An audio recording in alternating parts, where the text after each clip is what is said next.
Hello, everybody. Welcome aboard.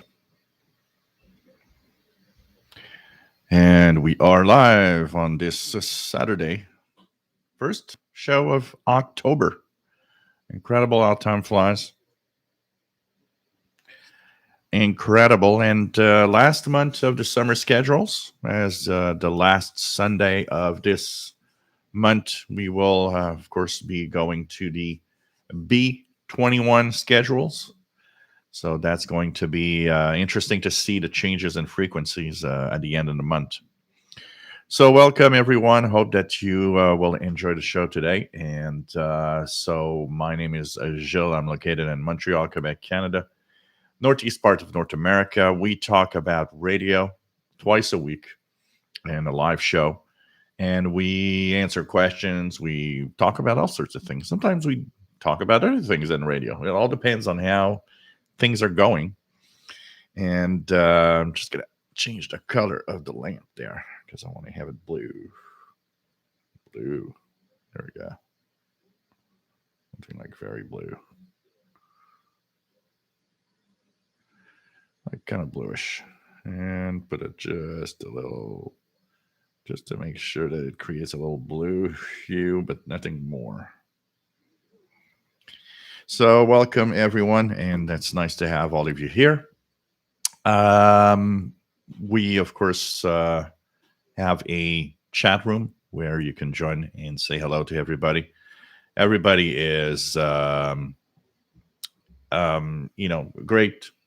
They, friendly people that are here to help and just, enjoy radio together. And this is the cool thing about this place is how fantastic people are and how, everything is cool and relaxed and respectful. So you can join that and not be afraid to ask whatever questions you want to ask about radio. We also have a Facebook group, official SWL channel, more than 2,000 members, where you can share what you're listening to, radios, videos, all sorts of things. It's a great place. It's quite active. So, people are sharing constantly what they actually are doing, asking questions. Should I do this? Should I do that? Is it good to do this? Is that radio good? Should I buy this one? Do I have too many radios? No, never. That's always no. You cannot have too many radios. Nice to have everybody here. And of course, I also post from time to time in the Facebook group. When I listen to the radio, I follow stuff. I'll post what I'm listening to. I'll give hints. Sometimes people, and when you listen to something, don't hesitate to post it. Give your location, the UTC tone, the frequency, and a lot of people, even people that never really post, because with more than 2,000 members, obviously a lot of people are reading but not posting. Sometimes it gives them an incentive to turn on that radio and try for something. Sometimes we need a little kick in the butt to do something or make an effort to try something. And when people post what they're listening to, it's a great way to have other people looking at it and say, I'm going to try that. And you never know. So, it's a cool place, of course, for all of that. So this place, well, we talk about shortwave radio, about radio in general. It is a passion, and it's going to be officially 40 years that I know what shortwave is next year. Unofficially, probably I'm at 41, 42 years of knowing that there's something called SW on a portable multiband radio, but not at all knowing what the hell that is. So I probably was in the dark for a couple of years. What kept me in the dark on that radio, I would say probably is the fact that it didn't seem to be that great. Because I barely remember hearing any broadcasts. I heard the BBC, which of course, being probably at the time 11, 12 years old, guy. I heard this is London. It's like, what, London, Ontario? No, that was London, England. But, the innocence of not knowing exactly what you're doing and what all of this is, and not thinking that you are receiving something from far away. Because let's face it, the first time you're faced with shortwave and don't know what it is, it's kind of, when somebody tells you, well, you're listening to the world, they're like, well, really? I with a little radio like that, I can actually hear signals from, you know, other countries? And it's like, yeah, absolutely. You can. But when you don't know, you don't know. And it's really interesting to see the then you learn about what it is, and I learned with the DX100 because manual was simple, didn't have that many pages, but it was extremely helpful because it had a quick look of, well, if you want to hear aeronautical communications, this is where it is. If you want to hear military or maritime stuff, this is where it is. International broadcast bands are here. And that at least gave me a minimum of guidance of what I could hear and where I could hear it. So this is kind of cool to to see that there's a little bit of help. And then of course it's the learning process, because there's a lot to process and there's a lot that you might not realize. So yeah, you might have something that helps you understand a basic form of where to listen, but then you have to understand all the all the rest, the frequencies, and what frequency propagates at what time of day. All of that together is like a big learning curve, and a lot of you are at that level actually, because you're starting out here, and you see it. You see people posting stations and stuff, and you see them, like we all did, sometimes make a mistake. It's like, oh, I'm listening to that signal from that country, and it's like, no, it couldn't be at that time. But it's part of the knowledge, and you with more listening, with questions, you start learning. You start learning and kind of understand what it's all about. And like everything in life, it's a learning curve. You have to do some listening to understand exactly what is out there. So this place is a cool place for that, because we talk about that and we dabble about different things and frequencies and propagation and so on. So welcome everybody, and everybody is of course welcome to the live shows and to the Facebook group and to the channel all the time. It's great to have everybody here. Now, let's say hello. Let's check email first, because it's always the one that I forget. And of course, I've got my vodka cranberry, which is not well placed actually. I'm going to put this on this side here, like more over here. So cheers, everybody. Vodka cranberry juice, the official drink of the Shortwave channel.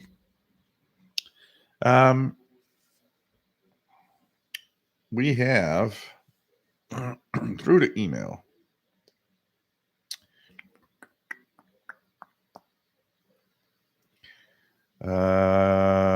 Elizabeth.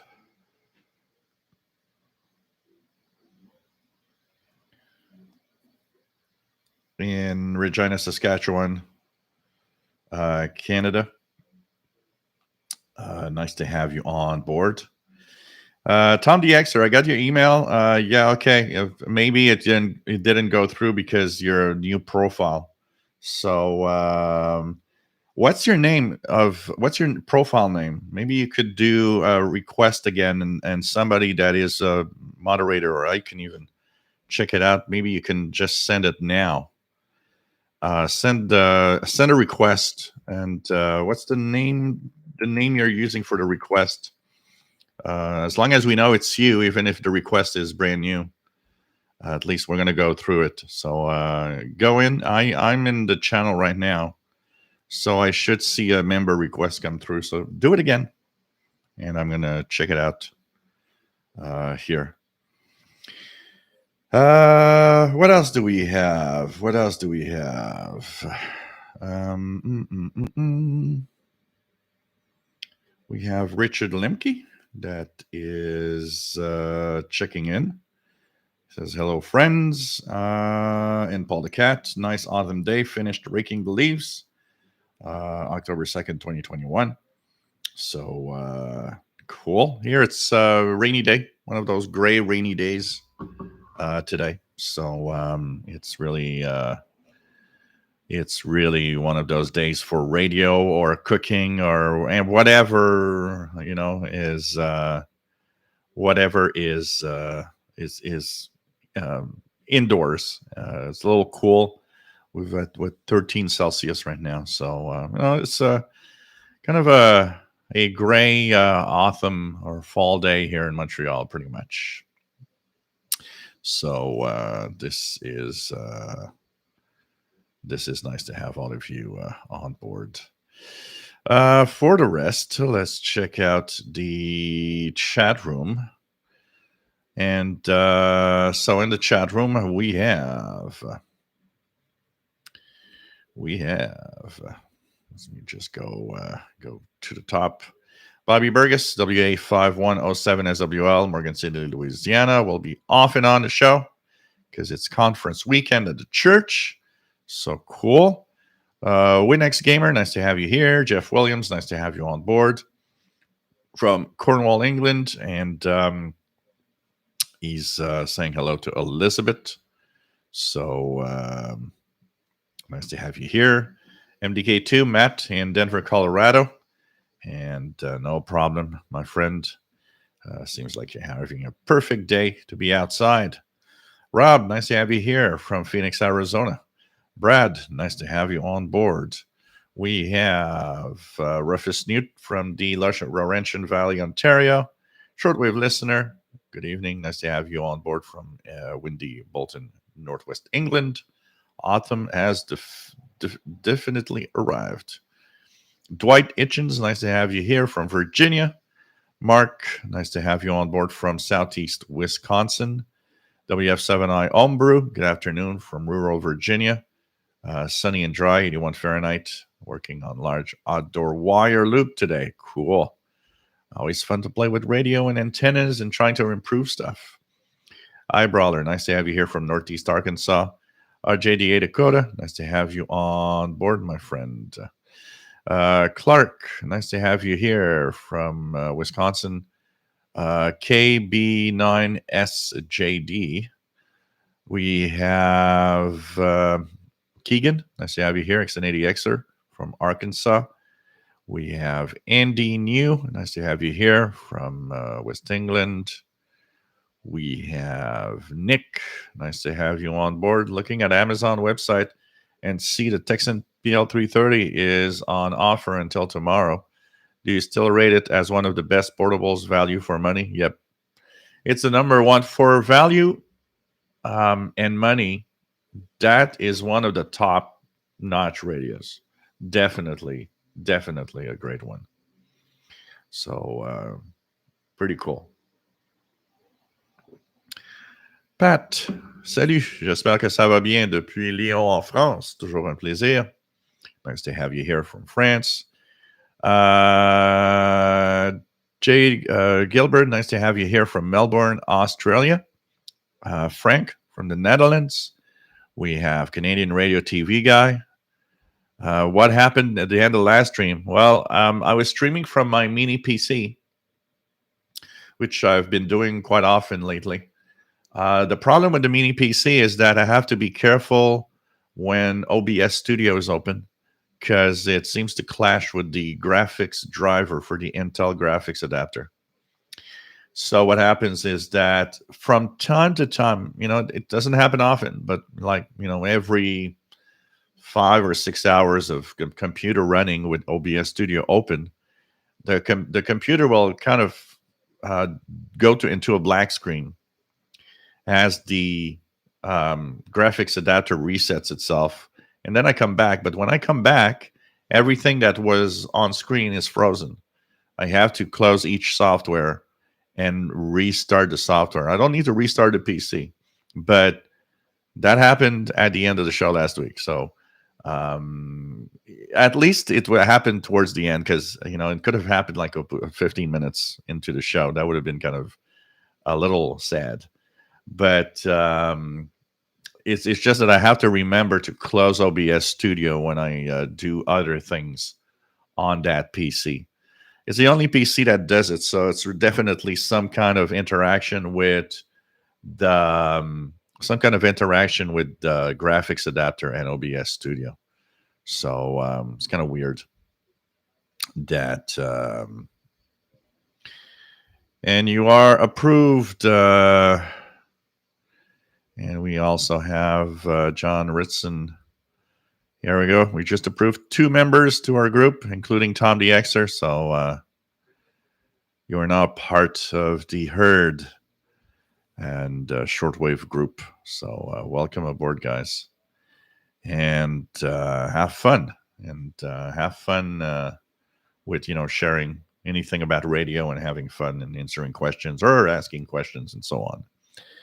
So, anyways, that's what happened. Is that mini PC's Intel Iris graphics that is kind of disturbed when OBS Studio's going on for too long. Al, nice to have you on board. And then we have so Al is in Westport, Massachusetts. John Beckham, nice to have you on board from Northeast Florida. We have Eric Cottrell, bonjour, hi, nice to have you on board. Nice, cool day here in Boston. Had a great breakfast with my ham friends this morning. Cool, that's a lot of fun. And hope you're having a great day here. Like I said, it's rainy. It's raining. It's supposed to be raining until like Tuesday, and then we're getting back into really beautiful weather. What I was seeing is starting around Wednesday, we're going to be back in about 70, the lower 70s, which is very nice and actually warm now for this time of year, because temperature at this time of year should be somewhere in the lower 60s is probably the normal temperature at the beginning of October here. But we've been enjoying. We probably enjoyed the most beautiful September in a long time, and we're with the weather. Looking ahead, the weather looks pretty nice.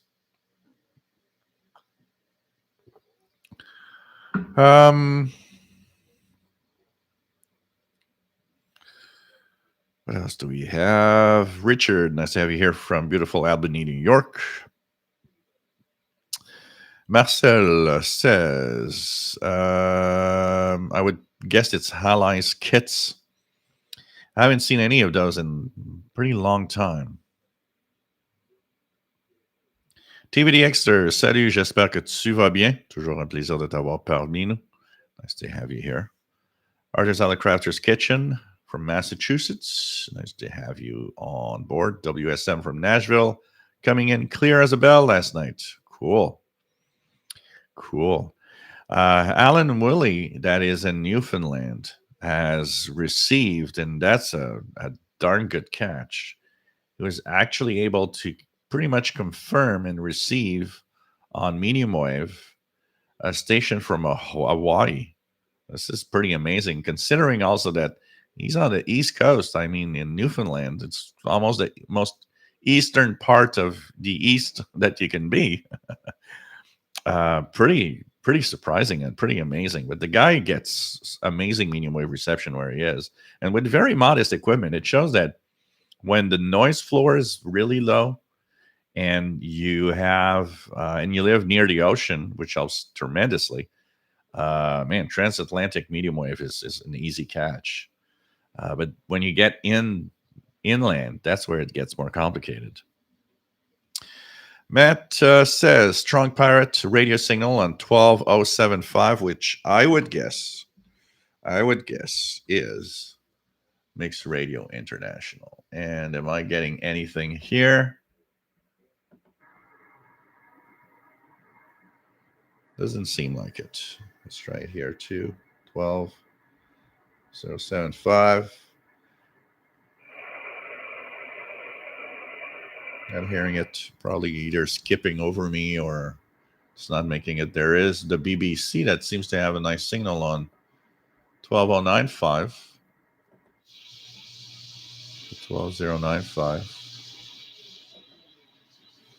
And 11810. Let's try 11810. Yeah, 11810 is even better. Not too bad of a BBC World Service from the Ascension Island transmitter on 11810. I do believe they're from the Ascension Island still at that time.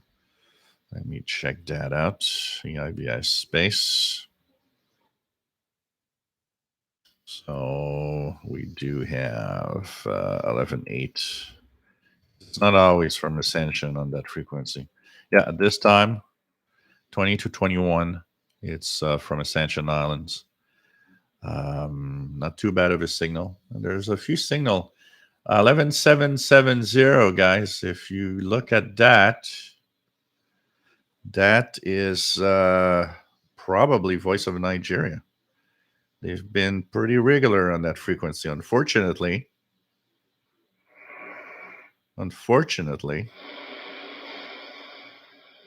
the audio level is too low. The signal's there, but their audio level is really low. But 1170 is there right now. Like I said, that's Nigeria. And the fact that it has a low audio pretty much confirms that it's Nigeria. That's on the frequency. What do we have? Ronald, have an old Cobra CB29 XLR with a HF switch. I heard it was always about the way you grounded this radio, but I've never seen the one more in my life. Huh. Christian Marcoux, j'espère que tu vas bien, from North Bay, Ontario, Canada. And it's nice to have you on board, my friend. Et c'est cool de t'avoir parmi nous, mon ami. J'espère que tu vas bien. John Risson, nice to have you here from the UK, 2E0JGR. We have Stephen Wood, nice to have you here from Cape Cod. Last time I've been to Cape Cod was in 1998-ish. And I want to go back someday. Ronald says time stations are now giving military warning for updates. Yeah, well, WWV and WWVH do have these new warnings. They did a survey, actually. WWV, WWVH, the National Institute of Standards that actually operates those stations. What they did is actually put up a survey. Was it like couple of years ago, last year, year before, and they were asking what we enjoy of the broadcasts and how we use the broadcasts. You know, it's nice to have a time signal station out there, and it's nice to know that, you know, it could be useful, but it's also nice to know that it's used. And so what happens is they, what they did, they definitely asked quite a few questions in there. I remember I answered the survey at some point, and they're asking, you know, how useful it is and so on. But they are also asking about the different information that was on those stations. If you remember, the what 8, 9, and was like 8, 9, and 10th minute or something like that on WWV. On the WWVH, it was like somewhere in the 40 some minutes. There was marine weather broadcasts, so you could hear, you know, what was happening in the Pacific and Atlantic Oceans in terms of weather patterns and storms. So when that survey was done, apparently, pretty much everybody kind of said, "Well, the marine stuff is not useful anymore today, so you can probably take that out." And they wanted to replace that with something else, and well, it ended up with replacing it with some army stuff, with some military auxiliary radio system military stuff. So it's kind of cool. Why not? If it's there, why not use the minutes to give out? Actually, I find that every minute should have some kind of information in that schedule. To kind of guide us in different types of things we might be interested in knowing, basically. John Beckham says propagation is significantly improving around 15,000 kilohertz early in the mornings here on the Florida's northeast coast. Yeah, two things in play here together. Higher solar activity definitely helps the higher frequencies. So everything above 15,000 kilohertz is definitely better with solar flux that is higher. This week we had, what was Wednesday? We had 102 in the solar flux, which was nice. It was like 90 something today. So that definitely helps 15 kilohertz or higher, but there's a mix in there. It's also enjoyed with the fact that the changing seasons, propagation shifts, and some signals that aren't that easy to hear, say in June or July, are getting better now. So, there's definitely a mix of high solar activity that helps with the shifting propagation conditions due to the seasons. Kathleen, nice to have you here from Germany. Neil, nice to have you on board from UK. Let me just try to catch up. So, what else do we have? Richard says, I installed a mini discount hybrid 144 antenna on the roof. It is not as good as my mag mount antenna. Don't know what to do. Yeah, it could be the antenna. It's not impossible. The antenna isn't that great. I've had a discount once that was the crappiest thing ever. But do not forget, in cases where it might be better, it could overload scanner radios. And what that does, when it overloads, your radios are less sensitive. So if one signal overloads your scanner, you can't hear a lot of what's around it. The ICOM ICR30 suffers that badly in an area where there's a lot of VHF signals around. So try a trick that I would try if there's an RF gain on those scanner radios. Try lowering the sensitivity to see if it actually brings back some of the signals. If you lower sensitivity and some of the signals actually pop up again, that means the radio is overloaded. But it's not impossible that the antenna itself could be kind of crappy. That totally is possible. And make sure that the feed line, the coax that goes to the radios, make sure that it's working well and works good. Mitch, nice to have you here from Buckeye, Arizona. Jay Gilbert says, listening to RRI in French on 9575. Good reception from Europe to Australia today. Cool. That's nice. Jim's radio check. Nice to have you here from Chicago. Ronald started out on single side band and went from there. Cool. Mark, nice to have you here from Vancouver Island. Just me. Nice to have you here. Of course I do. I do have several people that do not like me. Believe it or not. I'm so likable. It can be. Everybody's saying hello to Elizabeth. Cygnus Rider, nice to have you here from Rochester, New York. We have Robert Cross. Nice to have you on board, my friend. Canadian Radio. So Paul, hello there. And hello for all cats and shortwave listeners from Southwest Michigan.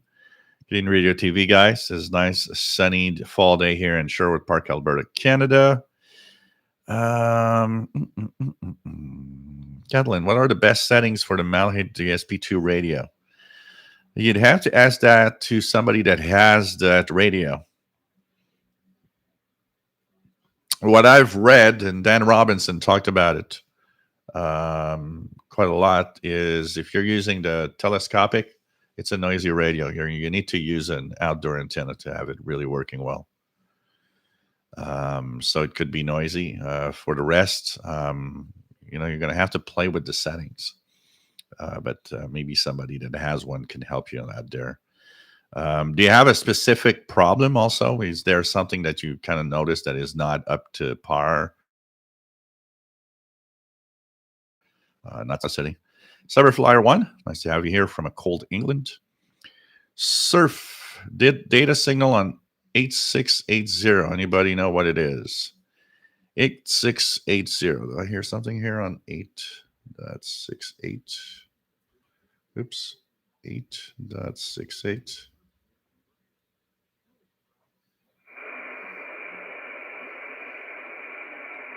I've got nothing here. Oh, maybe I do.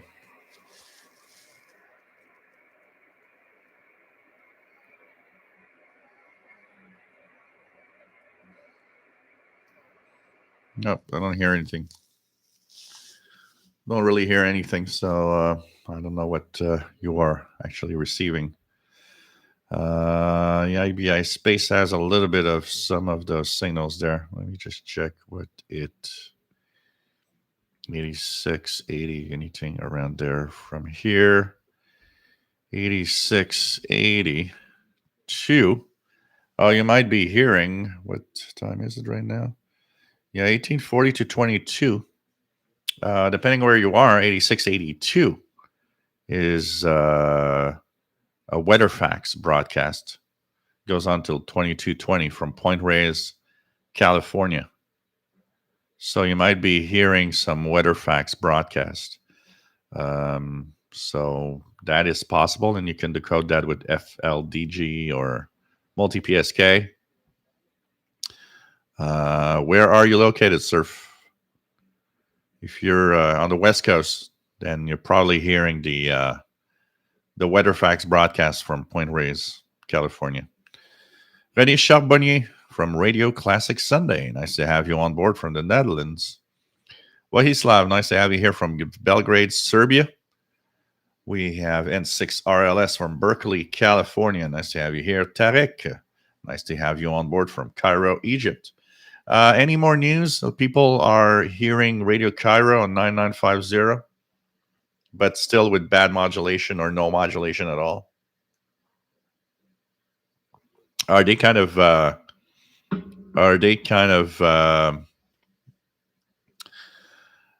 testing again? What else do we have? Mobile Armored Strike Command. Nice to have you on board. Currently on the air on 20 meters. Cool. PLF Radio. I'm back with the correct account. Et bienvenue, PLF Radio. Yeah, it happens. You switch account for stuff, and it's like, oops.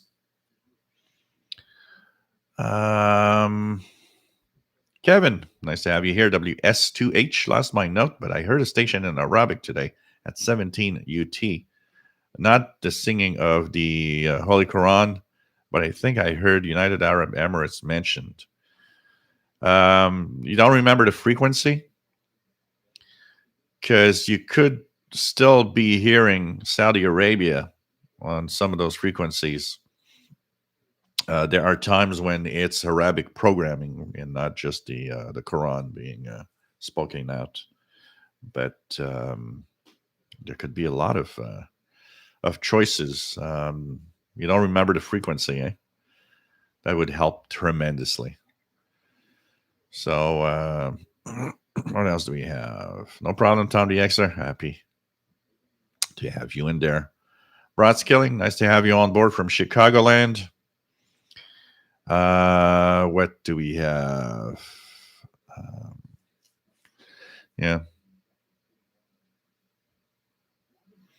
because there was some mention of Radio Cairo back on 9950 around 1718 UT a couple of times, but with still the crappy audio and crappy all the credit, like, or no audio at all.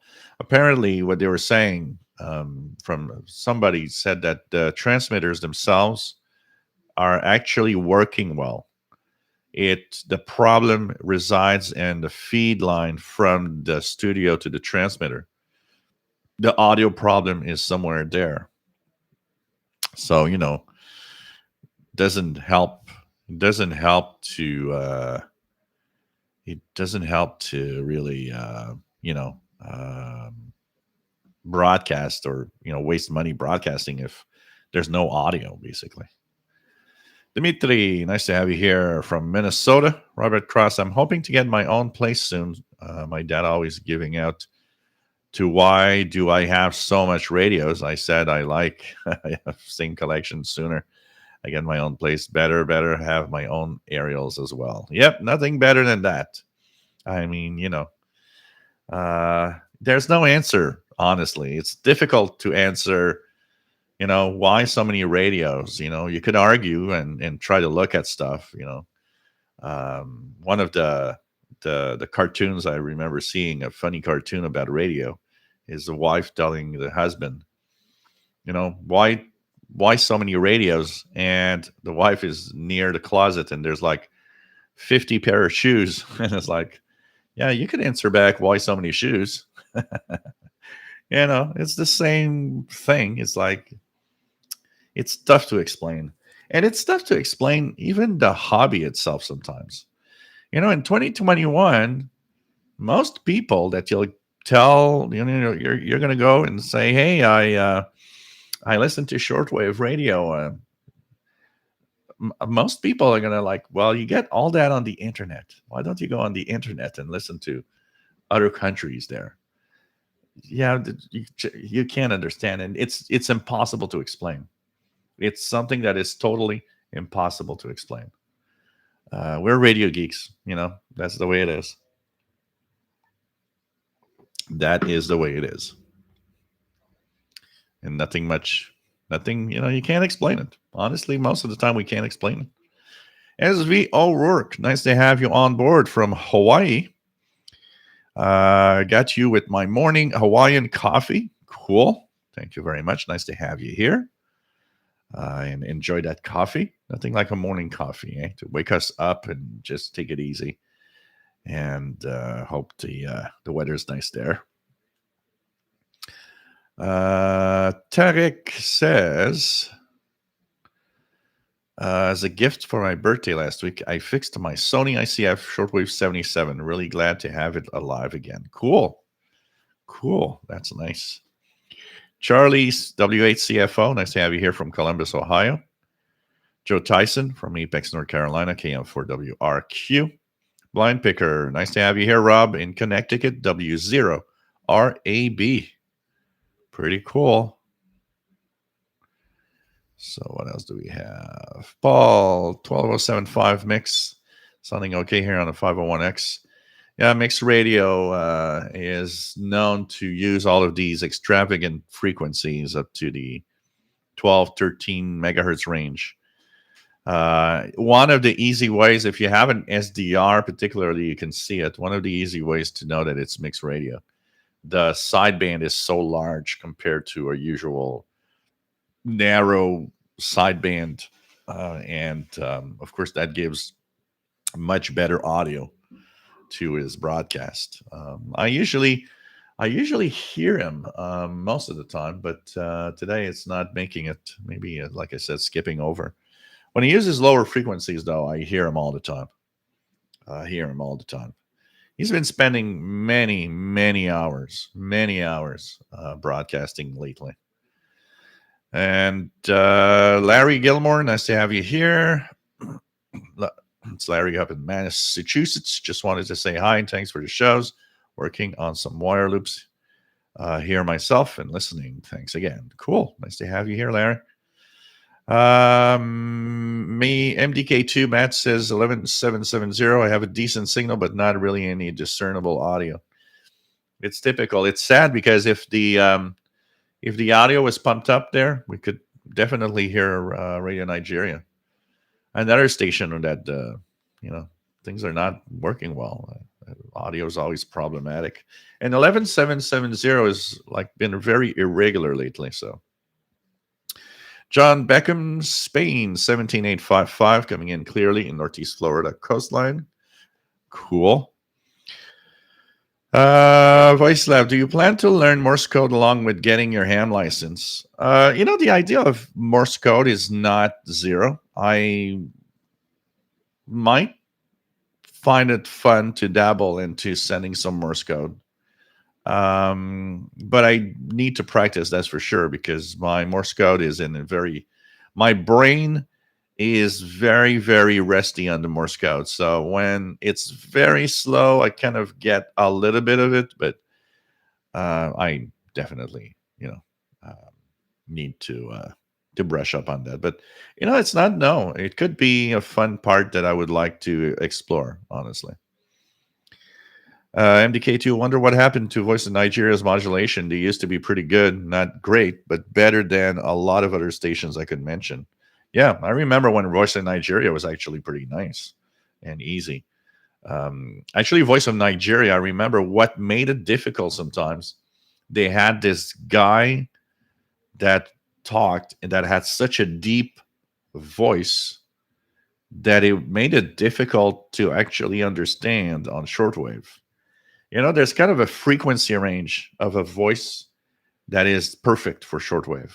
When your voice is in that range, you're actually not bad. It propagates well. But you're below that range, too low of a modulate, of a frequency range on your voice, and it's like, whoa, okay, this is bad. And the modulation wasn't that bad. It was really how deep the guy's voice was. I still remember being like, whoa. And I heard that same, it made me think of that. It made me think of Voice of Nigeria. There's this guy in Trinidad that is on the 20-meter band and the 40-meter band pretty regularly. And when he talks, he has the same very deep, low frequency voice. And I've noticed it makes it difficult. The first time I heard him, made it difficult to actually, make his call sign out, because the frequency was so low. It was making it difficult on the radio to really understand exactly what he was saying. So, what else do we have? Well, for CW, any radio with, single sideband pretty much works, but you will have some radios that have the DSP chip that has this multiple bandwidths, like the XH Data D808, Texan PL 330, Texan PL 990, H501X, and a few others are good for CW because they have that 500 hertz filter that you can actually kick in. So there's pretty many models, but you got to have the ones that have multiple bandwidths that make it even better, especially on crowded amateur bands, for example. When there's a lot of CW signals close together, to have a very narrow bandwidth and a very narrow filter is pretty good. Nick Amendot from Romania, and thinking of Romania, they should be on right now on 13650. Let's check it out. On both sides of the road, visitors are this is on the ICOM. ICOM ICR 8500. Windows and doors adorned with handy plates, jugs, and cups, placed on tops of fences. So Radio Romania coming in quite well. Joy and surgeons of Romanian tradition. Let's talk about the workshop of the Master Porter behind this school. Unfortunately, Radio Romania has a couple of transmitters that are not working. Because if you look at their schedule, they should be right now 13650 and 11850. And 11850 has nothing. And many of the evening frequencies in North America if you notice, they give out two frequencies. Only one is always there. The other one's not. So 7375, for example, is there, but there's one in 31 meters. It's not there. And it seems that they're having some problems with some of the transmitters. And so when they broadcast and they say they're using two frequencies, most of the time they're using only one because the other transmitter isn't working. So don't be surprised if you hear only one of the two frequencies used at any time because of that problem, unfortunately. That's been going on for a while. They've been on and off with the transmitter for the last couple of years. I think they're having a problem with one of the transmitters, and it's making it difficult for them to actually broadcast. At least, at least the ones that do work and the frequency they choose are pretty good. So they're still heard well. But let's hope that that one keeps up, because if more than one transmitter just kind of dies, that's not going to be a good sign. Chas Tank, nice to have you here from Louisville, Kentucky. What else do we have? What else do we have?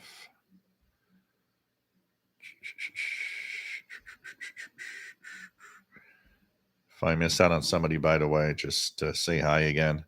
I'm trying to get down. I am now 20 minutes behind in the chat, so I'm catching up. Let's do our work. WWVH has a solar propagation info at 45 minutes past the hour. Yep, on WWV, it's at the 18th minute. Gang of Four, nice to have you here from New Hampshire. We have Hole, nice to have you here from Ukraine. And nice to have you on board. Pretty cool. Keegan, on official SWL channel Facebook group, I posted a photo of my dad, W9GF, at his workbench. So that's cool. That's cool. Nice to see things happening and to really have it's kind of fun to have a pictures from some of those from all the viewers, but also from different aspects of radio, of people in radio and so on. It makes it seem so much more personal. People better or something. What else do we have? I like that one, Paul. They hate you because they ain't you. That's good. Chris66, nice to have you on board from Kentucky. Mitch has a 8680.1 upper sideband from Point Reyes, California. So that's pretty cool. That's pretty cool.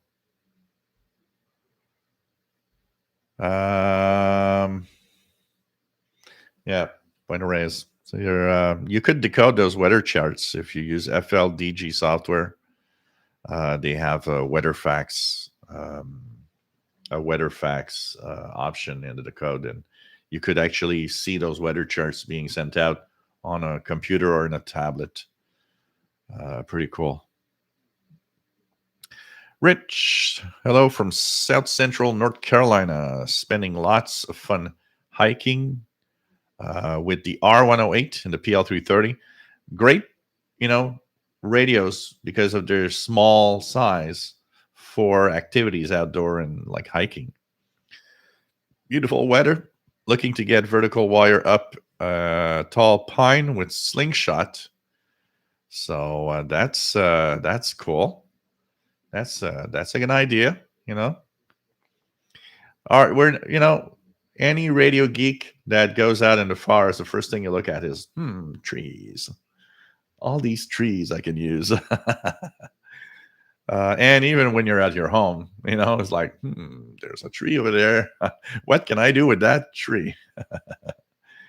Dar Hopkins, Nice to have you here from Cincinnati, Ohio, home of WKRP. What advice do you have for those new to shortwave listening?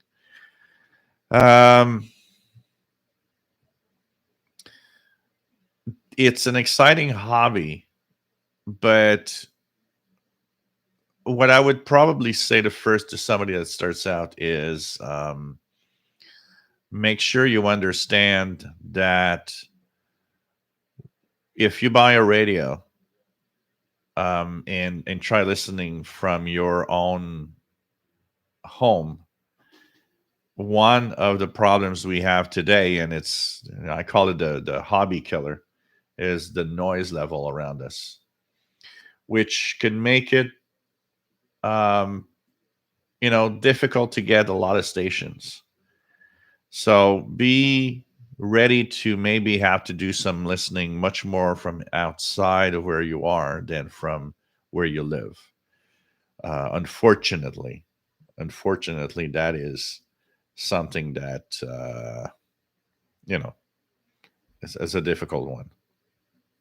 But for the rest, it's a fantastic hobby and it's fun to listen in and make sure that whatever you do, if you decide to buy a radio, to really make sure that you get the you don't have to spend a enormous amount of money today in the hobby, and that's cool because it's not like in the 70s or 80s where a good radio was expensive.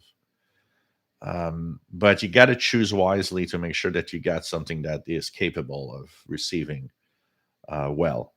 So, but that would be the two things. Get a good radio. Like I said, doesn't have to be very expensive. A radio like the Texan PL330, for example, is what, 70, $80, and does a great job at receiving signals. And you got single sideband if you ever want to expand into more than just listening to international broadcasts. But be warned that maybe listening from your home could work great, could work fantastic. But if you don't hear much, it might mean that you might need to listen from a park or from somewhere else where you're further away from the houses and from the businesses around you because of the noise level.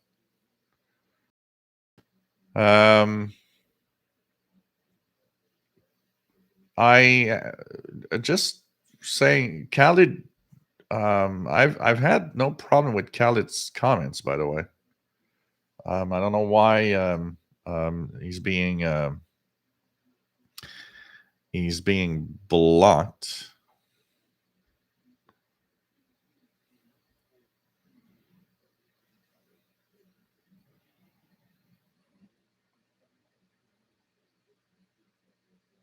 Because I don't see any problem with Khaled's comments. Also, Jixie Squidward, nice to have you here. Mark Brando says 12075 Upper Sideband Radio Mix International into Southeast Wisconsin. A SINPO of 34223 with smooth jazz.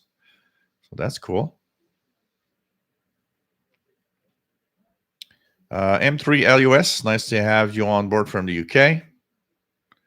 So nice to have you on board, Khalid. Jazz Tank, Morse Code, used to learn it, and Semaphore and the Boy Scouts. I don't think they teach it anymore. Yeah, you got to pretty much teach it on your own. Pretty much.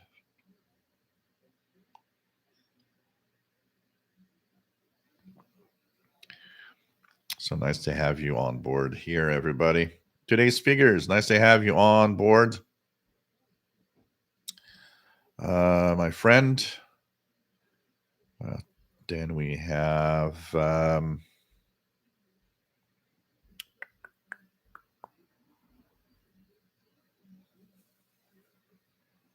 no problem, Khalid.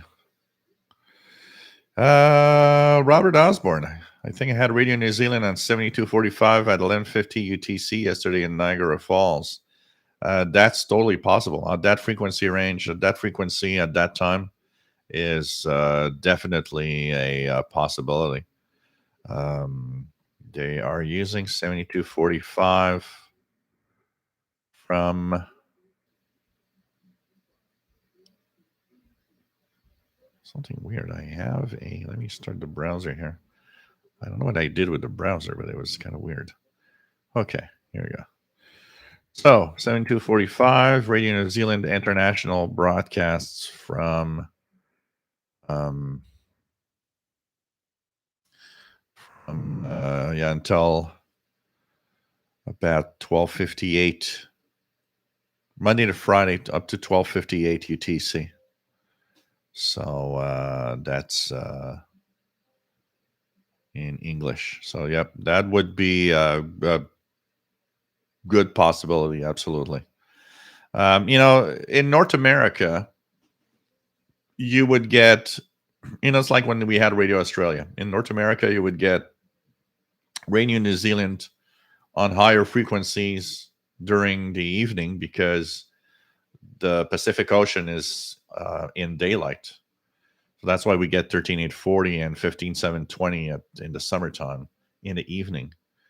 But as the Pacific is in darkness when we actually wake up in North America, lower frequencies are better for Radio New Zealand. So you'll get it on 7245, maybe on a 49 meter band, even if they choose one of those frequencies, up to maybe 31 meter band, depending on propagation. So that's why we had, Radio Australia I still remember Radio Australia's frequencies, which was, 17795 was a good one in North America in the evening, in the summertime, particularly. And 9580, I think 9580 was the best and easiest Radio Australia frequency we could get. And I remember having fun when they were using multiple frequencies through the Pacific. Many years ago, going through the all the frequencies that they were using, like in the morning, for example, and hearing them like on 5995 and on 60 something, and then on another one in 7 megahertz and 9580, and I was having fun trying to see what's the range of all the frequencies they're using for the Pacific area. What's the range I could actually hear at a certain time? And same for the summer evenings. They had a few frequencies I would tune in the 19 meter band, 16 meter band, and 21740. And solar activity was good. 21740 was a pretty good one here also. Man, souvenirs. I miss that so much. So what else do we have? Surf, foreign language on 15370, but I can't figure out the language. Yeah, that's Radio Havana, Cuba on 15370. And right now they are in. Oh, they just ended on that. But that's Radio Havana, Cuba, and we can hear actually their kind of signature tune here. So right now you just had 2030 to 21 Arabic. So you just had Arabic. Now it's going into Portuguese. I'm hearing it here. Not very strong, but it's there. Radio Havana, Cuba. There's something always wrong at Radio Havana, Cuba. PNF Radio. Yeah, I will. I've actually, the way I set up here is that from now on, the icon will be a standard, always, I could always turn it on at any time and listen to something on it. I wanted to have the icon working. It might not stay on this table, though. I was wondering if I shouldn't put it on that table there, because I don't know if you guys see that I'm slowly rearranging stuff.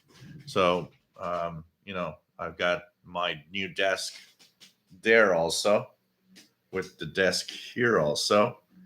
And the console is on another table here. But then of course my window's up here. So this week I'm going to remove the air conditioning. And that means that I'll have all the window that I can see outside. and slowly move things around. So if you look on that side, the map, there's a light here. There's a Sony 32-inch TV here that's going to be used for maybe a little bit of. I have an old VCR, the VCR that is here, which is a Panasonic VCR that I want to add there so I can see some of my VHS cassettes. And I will slowly be kind of installing stuff. My old computers. So if you guys remember the other side, which is a pile of junk right now with my 55-inch TV. So I'm actually running the SDR there. I don't know if I can show you guys quickly, but the SDR is running there. So what I'm going to do is I'm going to clean up this. Probably this week is going to happen. Clean up the whole bench there, and there's going to be a Commodore 128, the Amiga 500, and the Atari 1040 ST, all one next to each other, always ready to run and to turn on and to so I can see it on my 55-inch TV there. And I will completely redo the shelf here, because here that shelf will really from top to bottom be the radio shelf. All my radios will be there, easy to pick out and to use anytime I want one. And so I'm thinking of that Epson printer that I got there. I'm going to change the place where it is. I'm not sure yet where, but I am going to find a place for it. So, slowly readjusting stuff and trying to figure out how I'm going to set up. And this is only partly done. And as I install stuff and as I change things around, ideas come to mind of maybe, okay, this might be better if I do it in such a way or that way. Or so. Anyways, playing around with all of that. But there's definitely going to be a place for the ICOM. I need to complete something that I want to do, because the ICOM, as you guys know, even though I'm going to probably use it a little more, my biggest idea with the ICOM, because I want it to serve a purpose, is to, I got a desktop on Windows 10 that's unused here. And I was thinking, why don't I dedicate that desktop as a computer that will be, I'll register my ICOM ICRD 500 on Global Tuners. And I'll share the link. And if you guys want to listen to Shortwave from here with the ICOM, you could go on Global Tuners and actually use it. So I've been thinking about that for a long time. I dabbled with it a little bit and abandoned a little bit. And, I'm a guy that has so much going on that it's difficult for me to find time to do something. So, but maybe that could be an interesting thing, because I could, there would be a receiver here. And you guys, if you want to listen in, you could, tune the ICOM. And the ICOM is a wideband radio, so you can tune, anywhere from the shortwave bands to the VHF, UHF range if you want. It would be functional, and I would leave it there 24 hours a day to anybody to use.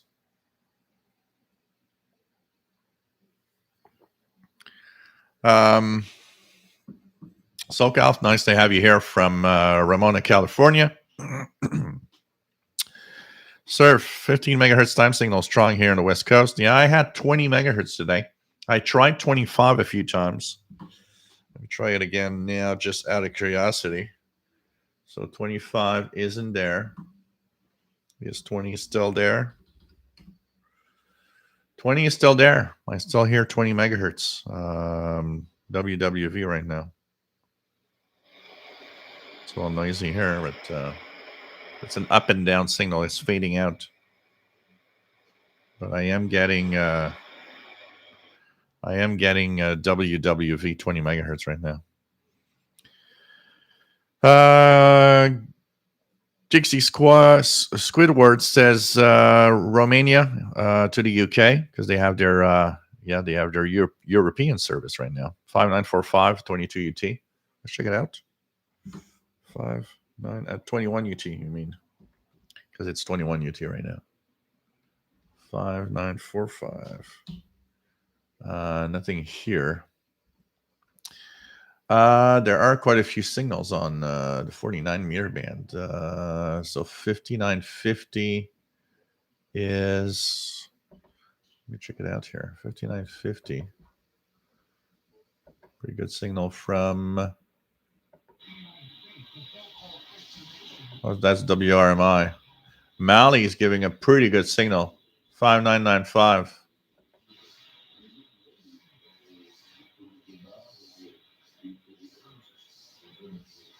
Mali on 5995 is quite good. 6070. The signal coming in from CFRX Toronto. Pretty good also.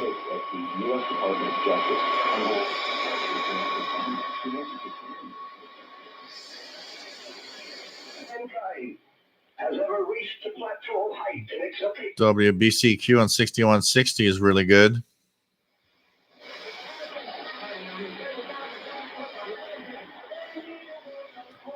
$6195, the Voice of America, coming in from I believe it's Botswana. 6195 at this time. Voice of America 2022 from Botswana, coming in quite well. 6195. So propagation is nice. Seems to be pretty good tonight. Pretty good. MDK2, I have to take my daughter to buy a swimsuit for gym class. So take care, my friend. And I'm sure, as every dad and every guy, when we have to go for clothing for women, it's always kind of, yeah, I'll go. But so anyways, take care. Jay Watson 69, nice to have you here. Jay and Paul will hand out candy while live streaming in Halloween. SK Rads. I tried Belka DX Pocket Radio and it works well. My favorite portable by far. Cool. A lot of people seem to love that.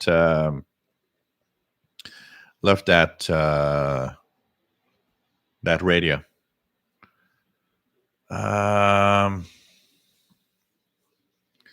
Cool, Mark. You got a QSL from the Offshore Pirate Radio special broadcast. Cool. And don't forget, tonight there's the special broadcast from, I think it's Radio Monique International tonight. 0 to 01 on 5950. Followed by, if you guys like music and not the standard songs that an artist has, Texas Radio Shortwave on 5950 from 01 to 02 will have Janis Joplin live. And that is tonight. So from 0 to 02 might be interesting if you like Janis Joplin and if you like to listen to Euro Pirates rebroadcast via WRMI. 0 to 02 UT. That's 8 p.m. Eastern up to 10 p.m. Eastern. 5950 kilohertz. And that's nice. Butterbean, I like that. Trees are the gods' radio towers. That is perfect. It was already taught of at the beginning.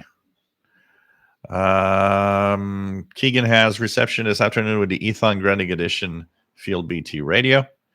And also the Ethan Grundig Edition satellite. Cool. K4YNA. Jumbo, nice to have you here. Long Island. CW, excellent classes and great teachers. 50 or 60 classes week, all ages. Cool.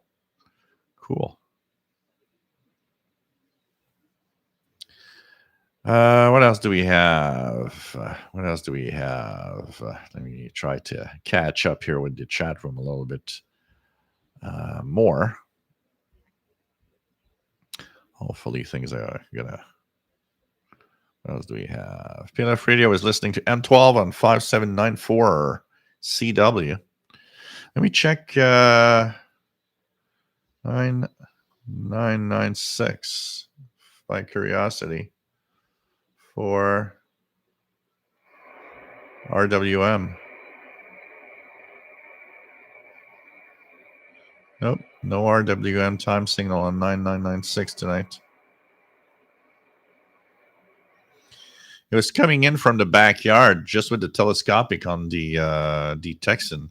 And I also have, by the way, here the Texan PL 990X that's on the desk, ready to be used just here. It's plugged into the MLA30. Thanks to my fantastic multi-coupler. So this is Radio Prague. This is Radio Prague 15770 in English via WRMI right now.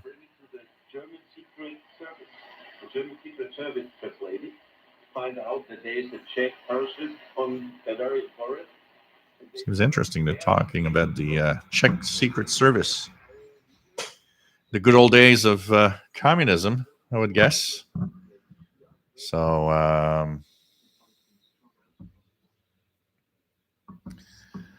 15770 Radio Prague via WRMI English, and it's going to be in French. That's my usual weekday listening.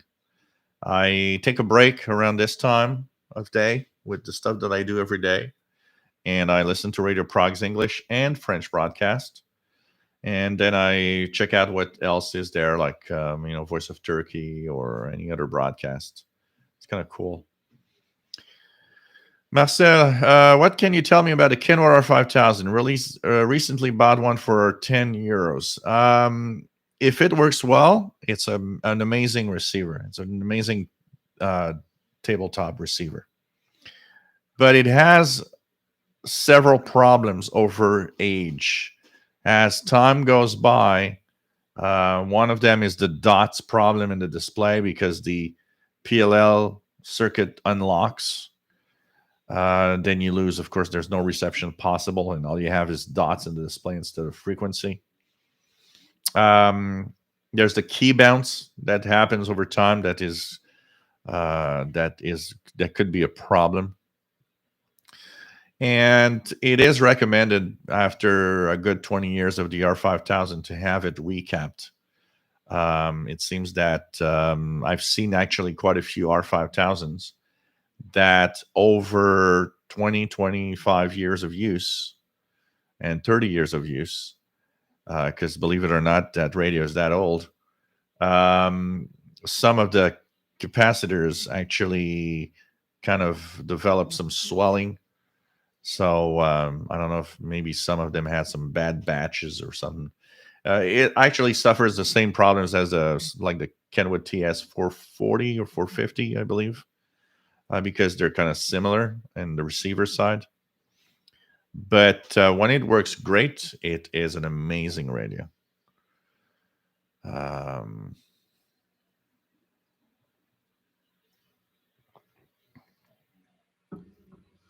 Says, but it was an unclear do-it-yourself print in it with a double D battery holder. What is it and what it should do is unclear. I want to make this radio original again. What I'm guessing is somebody maybe tried to, because it can be powered from 12 volts. Maybe somebody tried to modify it to run on D batteries to give it 12 volts of power.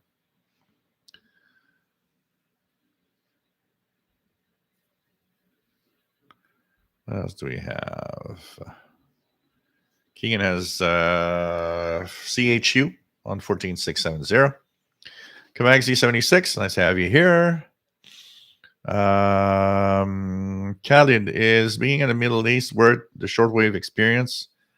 I think it is definitely much more interesting in your area than it is here in North America, because there's definitely a lot of broadcasters in your area that target your area. And if you speak Arabic, you have the added bonus of not only listening to English broadcasts, but you'll be able to hear the Arabic broadcasts, and you'll hear quite a lot of stuff. Honestly, you'll hear much more than when we hear, especially in international broadcasting, for sure. Butterbean, there is things out there that can reduce noise. Really depends on where you live. I'm in the country, but have tons of chicken houses near me that wreak havoc on shortwave CB and HF radios. So an e-letter. You send me an e-letter. What's an e-letter? So words and certificates. So look at that. Photos of both amateur radio station and shortwave listening post from Boulder Hill. So here we have. Wow, this is nice.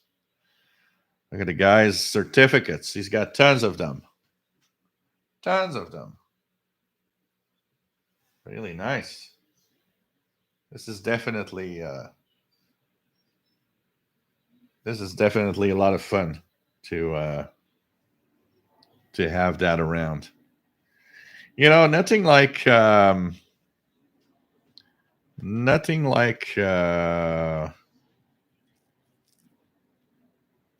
having a lot of kind of enjoying the hobby, participating in contests and stuff that are giving you awards back with all of these certificates, and it gives you a sense of fun that you worked hard for something, but you got it. So pretty cool. Hank Parr, nice to have you on board.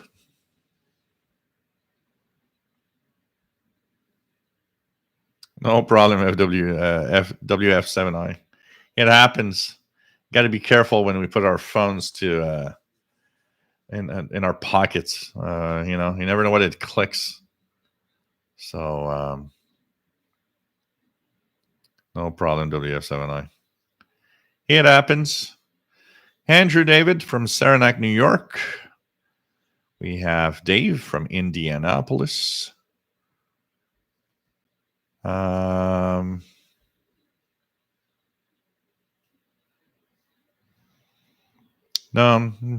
I noticed that when somebody has his phone, say, in his pocket, I don't know what option it chooses, but when it decides to focus on someone, it always focuses on the same person. There's something weird about that. I don't know if it's the way that it's set up on the mobile platform, but you're not the first one.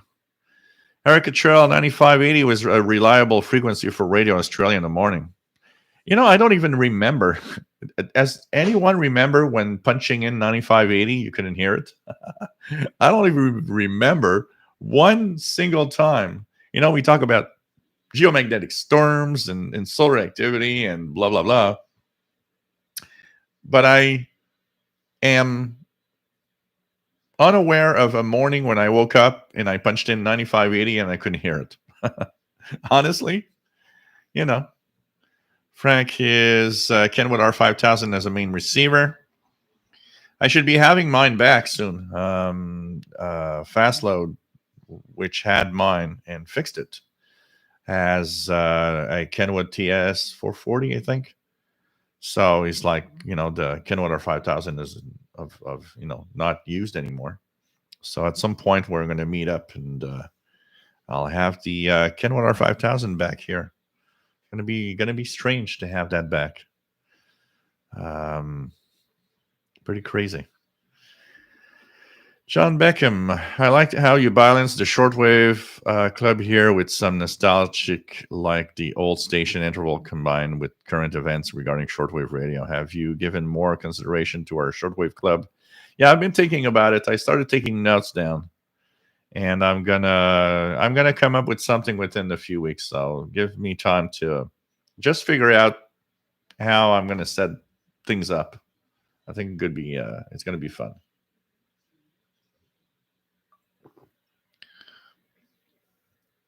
Um,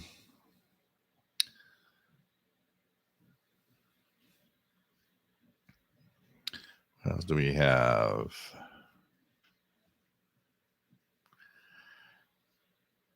Are in USA official SWL? What's the question exactly? Kevin, love seeing the ICOM 8500. Learned a lot about radio with your old instruct videos on that machine. Yeah, that was my main. That was my main radio back when I started doing videos. Everything was done with this. Some of you remember the out of the blue tuning the bands, where I would just put the camera in front of the radio and let's tune shortwave and have fun. Which I need to do more of, honestly. So, if I'm in the USA, okay. No, I'm in Canada. I'm in Montreal. I actually am a French Canadian guy. My first language was French. I learned English through my neighbors when I was young. Apparently, my mom said that I was on the balcony at 5 years old and saying the F word at everybody passing on the sidewalk. That tells you how bad of a kid I was. But my next door neighbors, where I was young, were Italian, and there were Greeks. So I had my French Canadian friends, of course, but my immediate friends where I lived that I made up, when you would play outside when you were 6, 7, 8, 9 years old on the sidewalk, were Italian and Greek, and they didn't speak French; they spoke English only. So I learned my English from them. And it was funny because one of my best friends back then, Johnny, his mom was always saying, "Hey, Gilles, uh, talk a French to Johnny, talk a French to Johnny." It's like, because she wanted Johnny to learn French. But I almost never did because I was actually super happy to speak English. And a lot of my close friends that I went to school with, because I went to French school, had no clue of English. They had, they're very basic words, and you couldn't go into a conversation in English. And that helped me a lot through my life because being bilingual is when I hear people here saying, well, English is not needed, it's like, yes, it is. I am happy to speak French, and I find that the French culture and the French language is important. But don't don't close down yourself to just one thing. And actually, my best friend, still best friend today, we went to college. He went on to university where I didn't go. And when he tried to get his first job in accounting, and he was like in management for big companies, nobody wanted to hire him because he didn't speak English. And I remember one day we had a beer together, and he looked at me and said, "You're so lucky to have English as as a second language so well." Because he says, "I can't find a job with big companies because they say, well, you got to speak English. You're going to be speaking to our US customers." So I told him, I said, "Look, it's not too late. You can still learn English. There are like these intensive classes where immersion classes where it's like, you're in and everything's in English and it's intense." I said, "Look, that's the best way to learn. You're going to have to understand what the hell they're saying. So you're going to really work hard to try to understand what they're saying." And he actually mastered it really well. He finally learned English. But my English comes from the street mostly. And then it comes from what? When I was really young, probably Sesame Street is part of it. I was a big fan of Sesame Street when I was like, say 6 or 7 or 8 years old. Sesame Street was kind of cool. And then I would watch everything in English. When my friends were not over, or my family when my dad or my mom wasn't there. Well, actually, my mom understood English. She didn't really speak it well, but she really understood it. So she would watch. So my dad would work really late most evenings, and I remember my mom would watch, and I would watch with her. I was on my Commodore computer doing stuff, but the TV was kind of there in the living room. And I remember my mom would watch, the Jeffersons and One Day at a Time, Alice, those old '80s, early '80s TV sitcoms. I'd watch that. That's where I learned "Kiss My Grits" from Alice. So I would watch that, and as I was playing on my computer or doing stuff on my computer. And I have this weird mix in my head where my mom was watching, I think, is Alice and the Jeffersons, and I would listen while she was watching that. I would listen to Radio RSA on my DX100 when I was in my early, 13, 14 years old. It's a weird mix of all the things that were happening. So, and where we lived when I was young, it was a small apartment, and my bed was actually in the living room. I didn't have a official bedroom, but technically it was kind of my bedroom because my parents always went to bed really early. So it's like 10 p.m. I had the living room for myself, so it wasn't a problem because 10 p.m. they're to bed, they're off to bed, and I was the kind of a kid that they. I won't go to the story, but um, the way things were happening at home, which weren't the best in the world, I was left to myself pretty much. So my parents would go to bed at 10. I would, I didn't have any, my parents never gave me a time to go to bed or to wake up, ever, ever. I'd go to bed when I was like, okay, I'm going to go to bed. I'm tired. And I was kind of mature enough, even at 14, 15, to just do my life pretty much. And I had to because it was very complicated at home. And I would watch TV. I would watch only we had cable TV. I would watch 99% of English language stuff on TV all the time. I remember watching man, I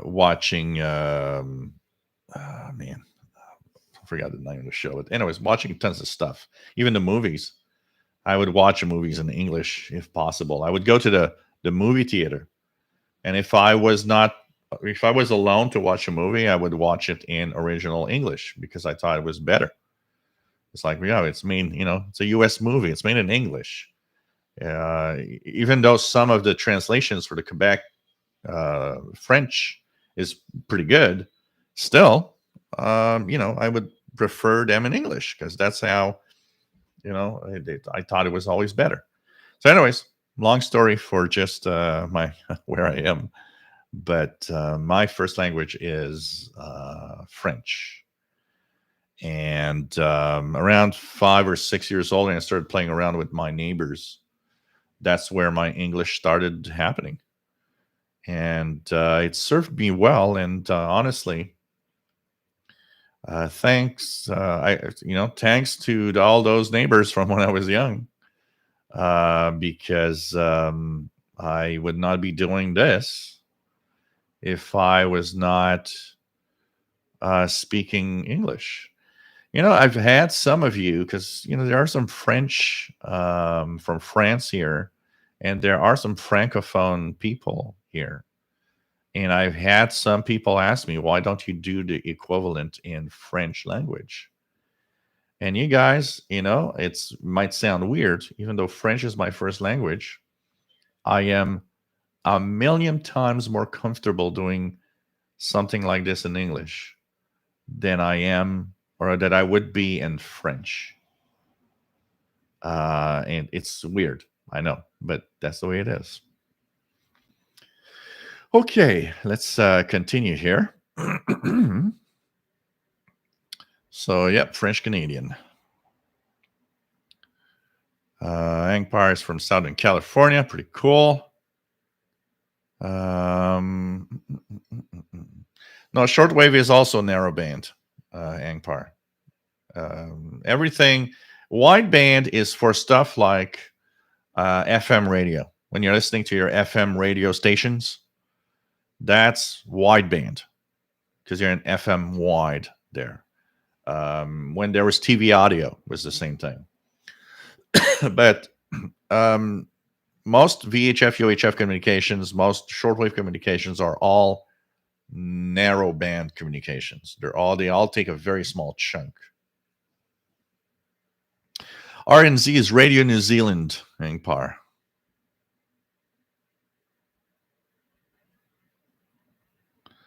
Okay, what else do we have? David in Barcelona, nice to have you here. EA3IEK. Not from Barcelona. You're from the city of Soria, not far from Madrid. Made a bit of a trip, given that I have some spare time now. Cool.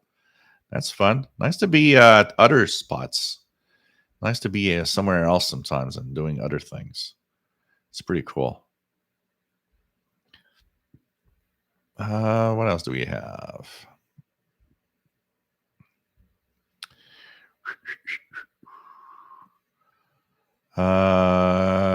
Jay Gilbert says getting WBCQ 9330 in German in Melbourne. Wow. Pretty good signal over there. Salut Vince. Nice to have you on board from De Montagne, which is really close to Montreal, basically. Toujours un plaisir. David also has the ICOM ICR 8500. And he says, in fact, got a lot of inspiration from Michelle to get it back when I still didn't have my ham ticket. And I was looking at my first proper tabletop receiver. Cool. Mike WX50, nice to have you here from Northwest Arkansas. Christopher, nice to have you here from North Wales, UK. 13740. This time surf is Radio Vanik Cuba. Radio Vanik Cuba.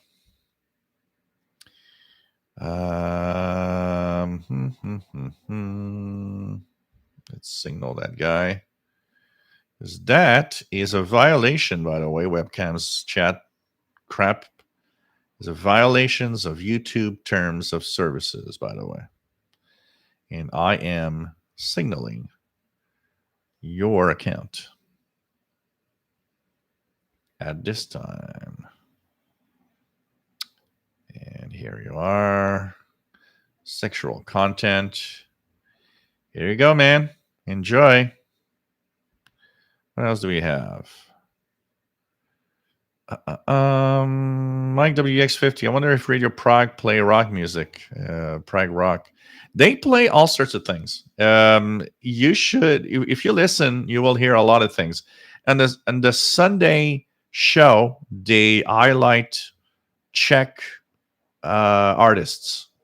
So if you listen tomorrow, the Sunday show, it could be, classical music. It could be rock music, but they highlight Czech artists. So if you want to know, listen to them on the Sunday. It is amazing, Hangpar, the distance that we can get all of these signals. That's for sure. That's for sure.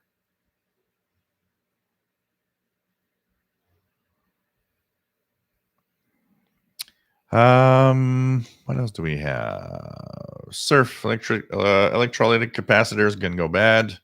eBay sells capacitor refurbishment kits. Yep.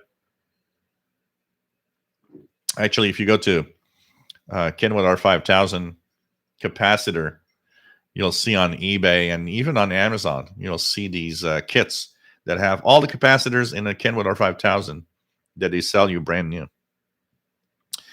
John Beckham receiving 15770 this afternoon quite well. Pretty cool. Timothy, nice to have you here. No, it's not wideband. It's narrowband. It's really narrowband. Tony, greetings from south coast of Ireland. Gilles, did you try out the free SDR plus software, and did your ATS 25 arrive? No, it's not. I've not tried the software yet due to a very compressed schedule. The ATS 25 is not very far away. I was looking at Amazon. Actually, let me just check it out again now. If I go to Amazon and look at my order, I don't know if it's changed or anything. If I look at tracking package, it tells me that Wednesday, September 29th, it cleared customs. So that sounds like maybe this week. Maybe this week I will get my ATS 25. So it cleared customs. It's getting closer. It's getting closer. Handy News says Radio Algérienne booming in on 5930, which is from the France transmitter site. Christopher is using a Drake R8 with the MFJ 1886 loop. Pretty cool. Nick Sharp says 9580 was very good in the UK. That was an amazing frequency. SDR Play software. Nice to have you on board, SDR Play. And if anybody has, by the way, any questions on their devices, welcome aboard. And on the big screen TV, I am using the RSPDX with SDR Uno's latest version. So welcome aboard to the live show. Archer's Other Crafter's Kitchen. So it's a Euro Pirate that is rebroadcast called Radio Monique International, rebroadcast from WRMI from 0 to 01 UTC. And they EQSL, by the way. And after that, there's the Janis Joplin special from Texas Radio Shortwave. Or JDA Dakota, it's true that 9580 in Australia always worked. It's true. I don't even remember a time when I didn't hear it. Can a Yaesu F450D do shortwave? Yes, it does. I have one here, actually, which is a transceiver, an amateur radio transceiver. David Silva, nice to have you on board from Portugal. Pretty cool.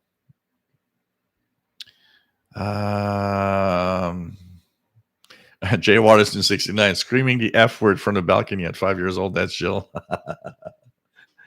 You know. That was my my early entry into, what do we learn when we learn a new language? We always learn the bad words for some reason. Good evening, David Silva. Nice to have you here. What else do we have? Yeah, Ernie in the Bathtub Radio. That definitely probably helped also. Ernie in the Bathtub Radio, which was my first ever radio that I had and honed myself, given to me by my sister I don't remember if it's Christmas or my birthday, but I definitely remember the little AM radio, Ernie in the Bathtub. Man, that was... Timothy says, shortwave radio gave me an avenue to learn other languages. Yep. Yeah, Chess Tank. Flo. Kiss my grits. Man. John Becken, love all those old shows like Jefferson Alice and so on. And I was watching, it's so funny because I was coming back from school. There was a mix. So I like to watch Scooby-Doo.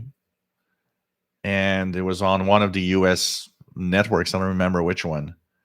But I still remember I'd get back from school and it was always WKRP in Cincinnati, followed by Scooby-Doo for some reason. So I was like, okay, W8JB. Nice to have you here, Jim from North Carolina. Grew up in Virginia and moved to North Carolina when I was in the mid 20s. So speak two languages, English and Southern. Like that. Frank says, is English improved because listening to shortwave? And I'm sure a lot of us had some second language improve also because of shortwave radio. No more to drink. Should I get more? Should I get more? And continue the show? I probably already know the answer to this. John Beckham says, like Jill, I know other people that have watched Sesame Street to improve their usage of English. So, Jill is just trying hard not to say he would watch Charlie's Angels. Man. Pretty crazy. Pretty crazy. The good old days. Timothy, Sesame Street taught me some Spanish. Khalid likes the French song SOS. I love SOS, the French song, so much. And Lara Fabian. Oh, man. Keegan, I speak two versions of English, Wisconsinite and Arkansan. I like that. I gotta say that there's a lot of that happening. A lot of that happening. It's crazy how depending on where you are in the U.S., the accent, the English differs. It's like it's like France French and Quebec French. There's some differences. I can tell you that.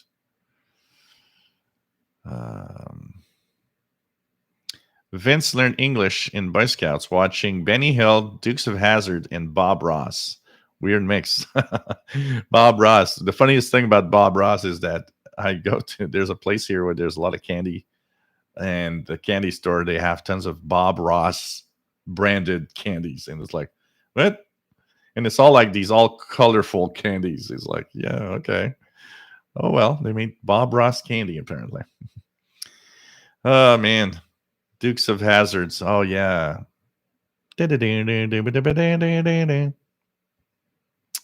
Oh, man. And lots of CB radio in there. Dukes of Hazzard. The times of CB radio and, cool cars. I find the cars today so boring compared to these cars that were back then. Oh, man. JD Dakota, learning Dutch by radio from a sound sheet that came with other things from Radio Netherlands. Oh, wow. John Beckham remembers years ago on a Christmas Eve received first shortwave radio, and I remember listening to these ham radio operators. Man, in South Carolina. That was cool. That was cool. Or JDA Dakota, does VOA still have slow English? Yes, they do. Yes, they do. I actually came across one of those, and I had not heard one in a long time. I came across one of those about a month ago. And I was like, oh, slow English. They still have that. And they have these lessons now. Like, for example, there's one of the broadcasts from VOA I hear in French here all the time. The entire 30 minutes is just learning English. KW1161, nice to have you here from Tucson, Arizona.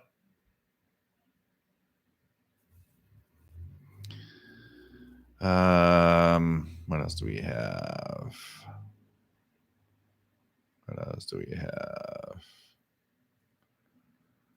45 unit. I like some of the music on Radio Romania. Nice to have you on board, as usual, my friend. It's always a pleasure.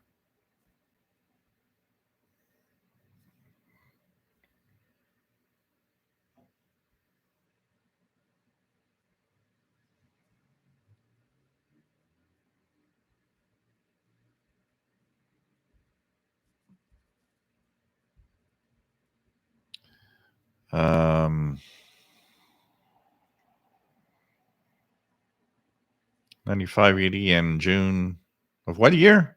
2021. It's not, Radio Australia has been gone a long time. You must mean 2012?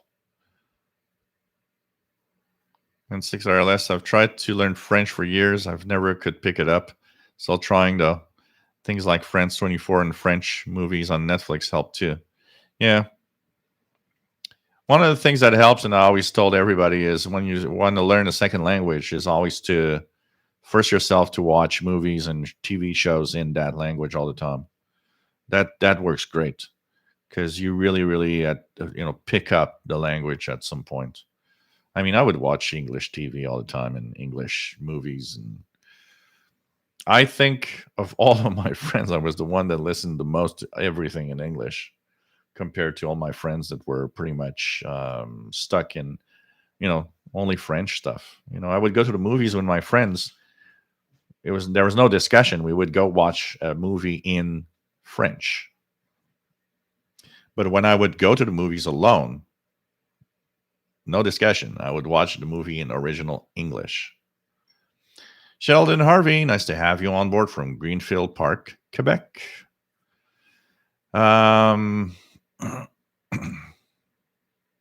Do it. Stay hydrated. I think it's the other way around with alcohol, but oh well, who knows? Brad, you got me hooked to this weather facts decoding. Finally got the slant adjusted right this afternoon. Yeah, and remember when you listen to a weather facts to decode it, leave the software there when the weather facts, because all of these stations, they have a pause, so they'll send a weather chart. When the weather chart is sent, they will go off the air for a minute or two, and then they come back. The first thing that you hear when they come back is a header. It's like all the information for the software to know how to position the picture. And often when that comes through, you don't have to adjust anything. The software adjusts it so it looks right.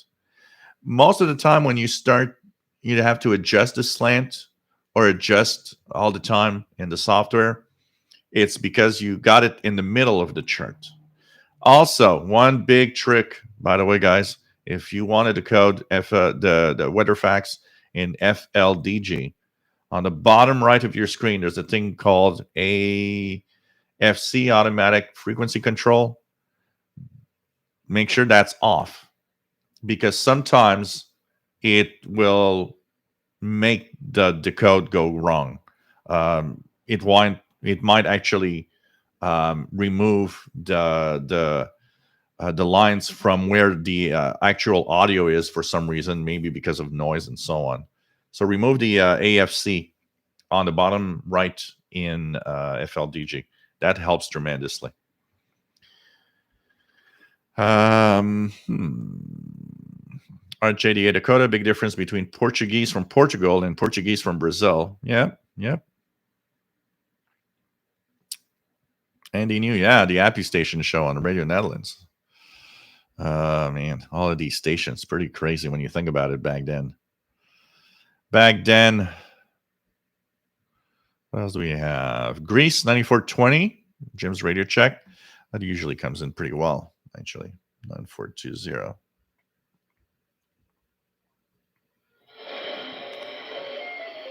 Yep. Radio, Voice of Greece 9420. Pretty cool. Callie learned English from the Tom and Jerry. Yeah, there was not a lot of talk in the Tom and Jerry cartoons.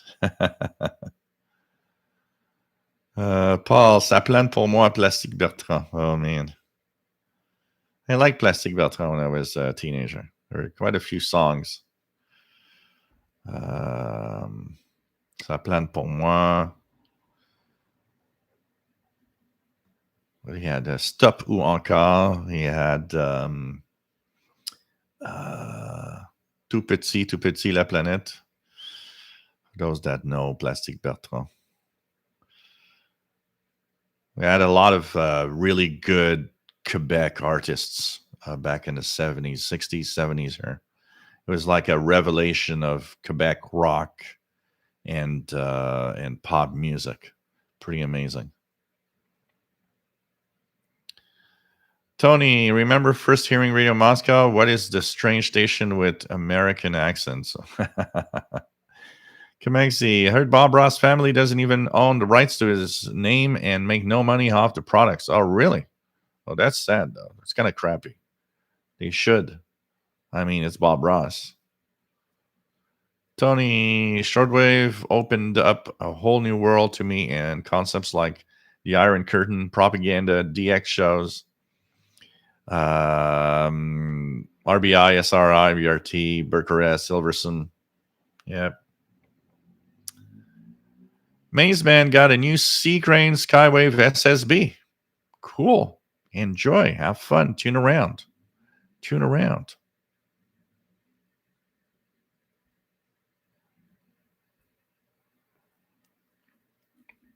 You gotta have one of those broadcasts from Tom Mayer from Radio Netherlands on a cassette tape that I switched to a CD. It was a show about the USA bicentennial in 1976. Wow.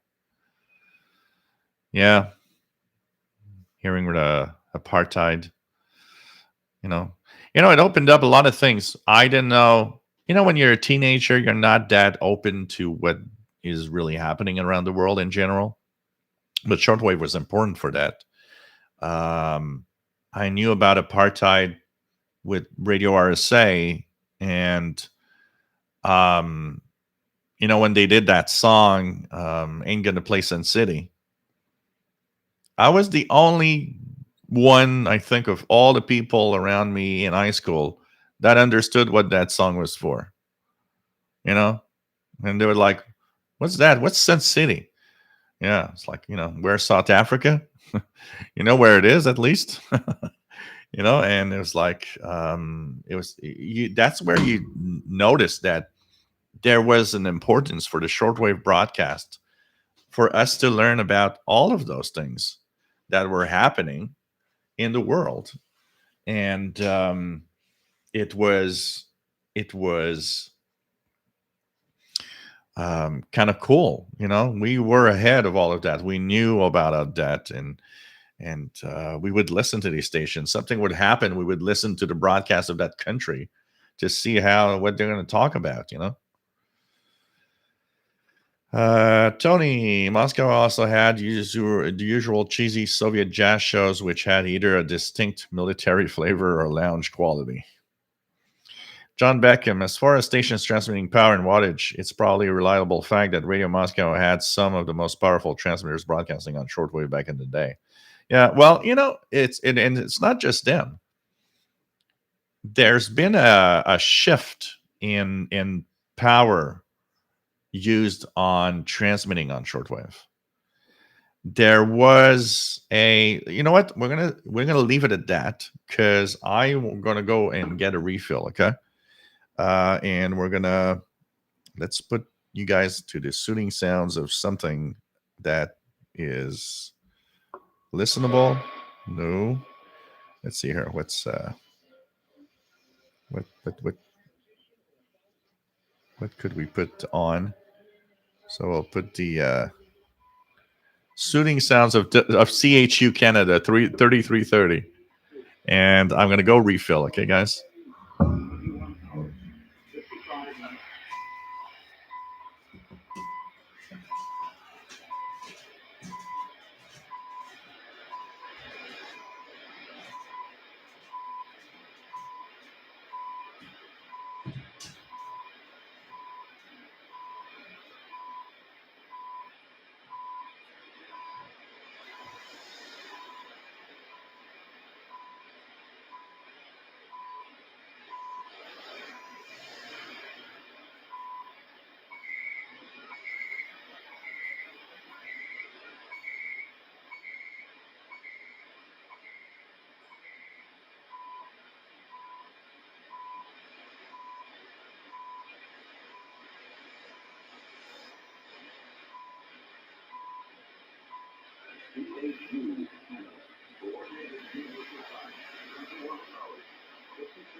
Hello, we are back.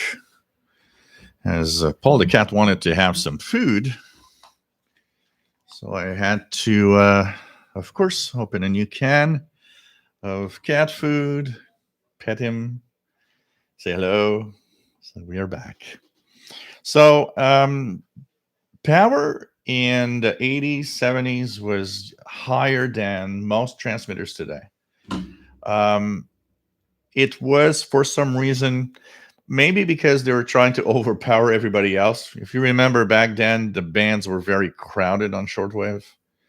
So most big broadcasters were actually pumping out the 500 kilowatts the transmitter could actually do.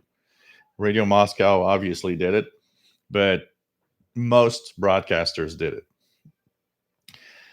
As shortwave became a little less popular, a lot of stations wanted to save money. And one of the things they did to save money was to lower the power. And as you guys know, if you're a ham radio operator, doubling the power doesn't double your signal at the other side. It increases it somewhat, but a lot of stations noticed, well, if we run 100 kilowatts rather than 500, we're actually still really well heard in our target area. So today, 500 kilowatts is not something we see as much. We see it from China Radio, for example, from the China jamming sites. But most international broadcasters, they kind of pump that signal is not pushed as high. There's, of course, a few broadcasters that still do, like if you listen to that Radio Japan broadcast in the evening on 49 meter band from the Issoudun transmitter site in France, Well, that's 500 kilowatts, and it's really strong. But stations tend to lower the power today to save money as much as possible.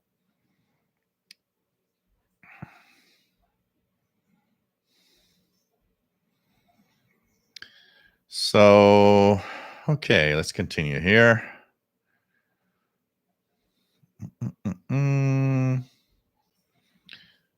So, okay, Brad. Well, turn it off. It's gonna be it's gonna be even better. Dimitri 9420, some Greek music. Or Greece music or Greek music. Tony, it was comical stuff mostly through and even their enemies. The BBC and the VOA also sounded old world with their imperialist tones. The shortwave, medium wave, long wave dials were absolutely jam packed with stations. Yeah, absolutely. David, speaking of French, Joe, you should watch the video Thomas K4 SWL made on one of his Parks on the Air activations. I'm not too proficient, despite my 2 years of it at high school, but he seems to be great at it. Oh, I'm going to check it out. But if you're talking about Thomas Witherspoon, because I just realized Thomas Witherspoon's French is actually good.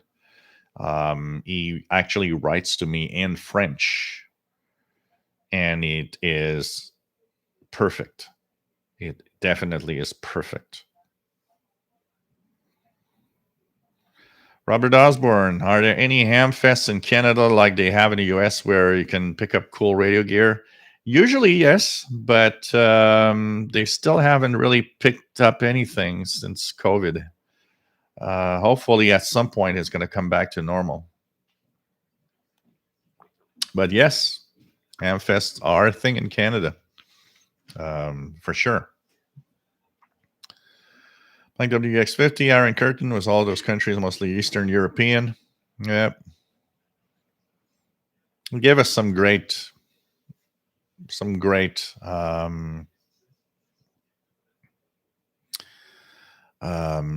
listening. I can tell you back then. Artist Crafter's Kitchen. I have 2 copies of Sun City on vinyl. Miles Davis opens the song on trumpet. Ah, cool. Chastang, take care. 73. Always nice to have you on board. Well, it's like radio waves everywhere, but North Korea is a very unique broadcast. When you hear the broadcast, which is pretty much dedicated to the dear leader, it's like, wow, that does sound like, you know, a real communist broadcast from the 70s or 80s. I can tell you that. Butterbean, Dad's gone, party time. Pump up that radio volume and listen. Oh, man. Jeff King, nice to have you on board from Venice, Florida. And pretty cool to have you here. You guys remember when CHU Canada had Eastern time instead of coordinated universal time? I honestly thought that with a switch to UTC was a good idea. I'm sorry, but isn't it kind of more obvious that a time station on shortwave should be UTC rather than Eastern time? I don't know who thought of that. Eastern time. Why do you give Eastern time on CHU? Nobody cares. You know?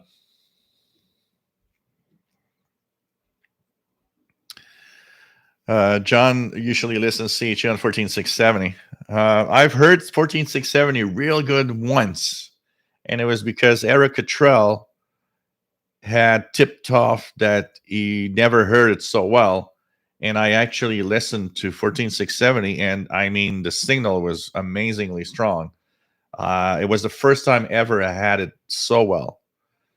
But because usually 14670 here in Montreal, I'm about 100 miles away from CHU. So 3330 works well, but for the most part, 7850 is maybe a daytime sometimes. 14670 it just skips over. Brought to you by the letter CHU. And then you'll have the Count Dracula that's gonna have the numbers.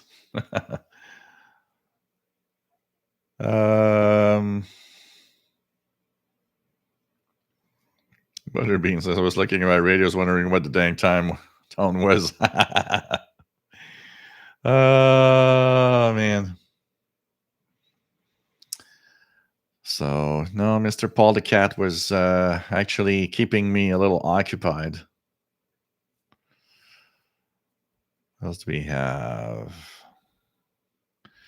Yeah, well, I would have put Grease, but the problem is with Grease is they put music, which means it blocks the videos.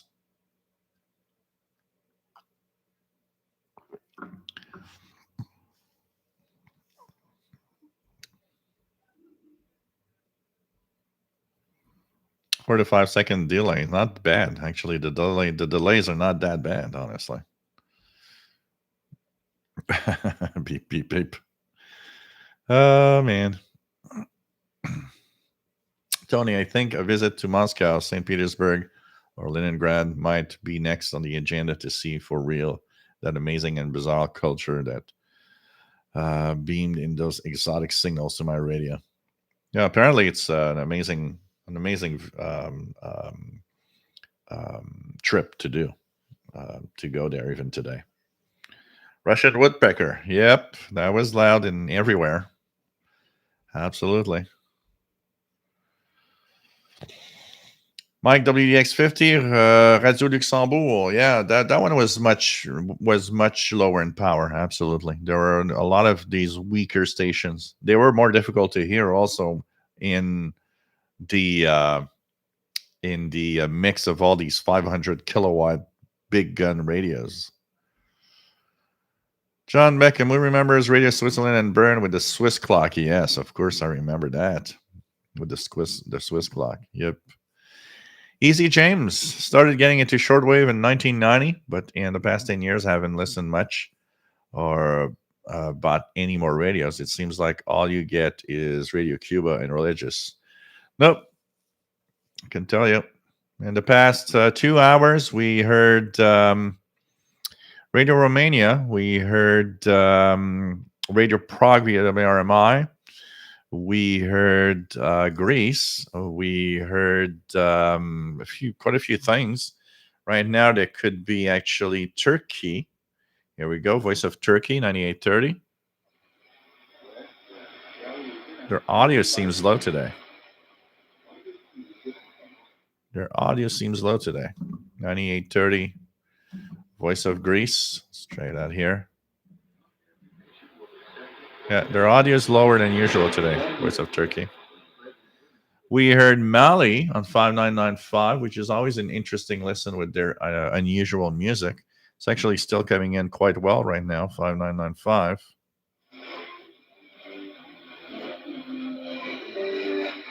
With some Mali music. Nothing more exotic than that. And there's a lot more. There's ham stations to listen to. There's utility stations. Somebody was decoding a weather chart. Tons of things on shortwave. Can tell you that. David, yeah, I was referring to Thomas Witherspoon, one of his videos too. Actually, I'm already planning some Parks on the Air activations here in Spain. Cool.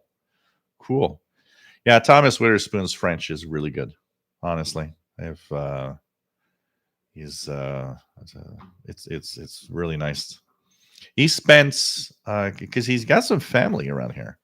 He spends because of COVID and the fact that the border was closed. He wasn't here last year or this year, but he usually spends quite a few weeks here in the province of Quebec visiting some family members.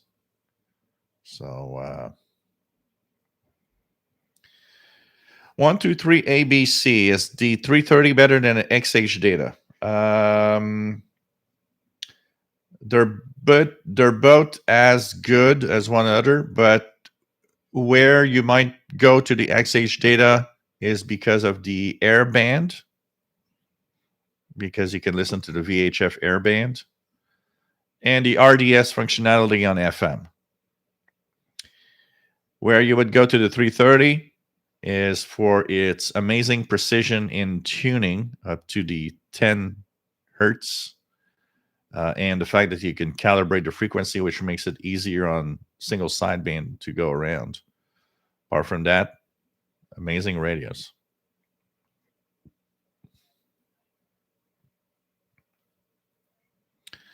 Butterbean, what will be your first HF base antenna? You mean for my amateur radio user stuff, or for amateur radio? I haven't decided yet exactly what I'm going to install, but I've always been pretty much in long wires. As long as the noise was down, that was pretty much what I would use all the time. Matt, MDK2, beer o'clock in Colorado. So hey, let's have a big cheers. And you don't have to drink alcohol. It could be Coca-Cola, tea, coffee, water. It's all right. Kimberly, K6YYL in California. Vodka cranberry juice. So that's pretty much what I never had Kimberly says, I love margaritas. The karaoke bar that I go to, I'm a big friend. Me and the owner are friends, been friends for forever. And so when I go there, when I used to go there a lot, I would, hang out near the bar and talk with him while he was doing his cocktails and stuff. And, he would make mistakes sometimes. I was like, oh, you want to have a free drink? I just made a mistake. This is not what I should have done. And I remember a few times margaritas. And for some reason, there's something about margaritas that I just have a hard time with. I don't know.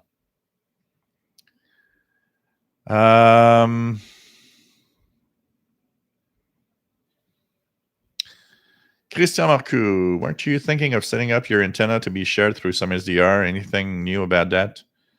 I don't exactly get the question.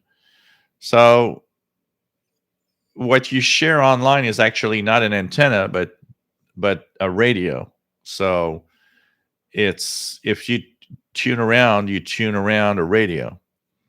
So here, my choices of if you would tune around something from here would be to, either the SDR Play RSPDX, or it would be my ICOM SDR 500, or even yet the Yaesu FT450, because it also can be computer controlled, or an RTL SDR V3. So technically it would anyways share my MLA30, which is what is here being used right now through my multi-coupler, basically. K6YYL, I love October. Feels so refreshing and mysterious. Yes. I'm going to put up some orange lights just for the feel of Halloween. I don't want to put up the decorations because of everything that's been happening here. You never know if I have to take down everything again. And so I won't have any Halloween decorations this year, which it's kind of sad, basically, but I'm not going to take any chances, because if I have to take down everything, it's like, oh man, this is like crappy.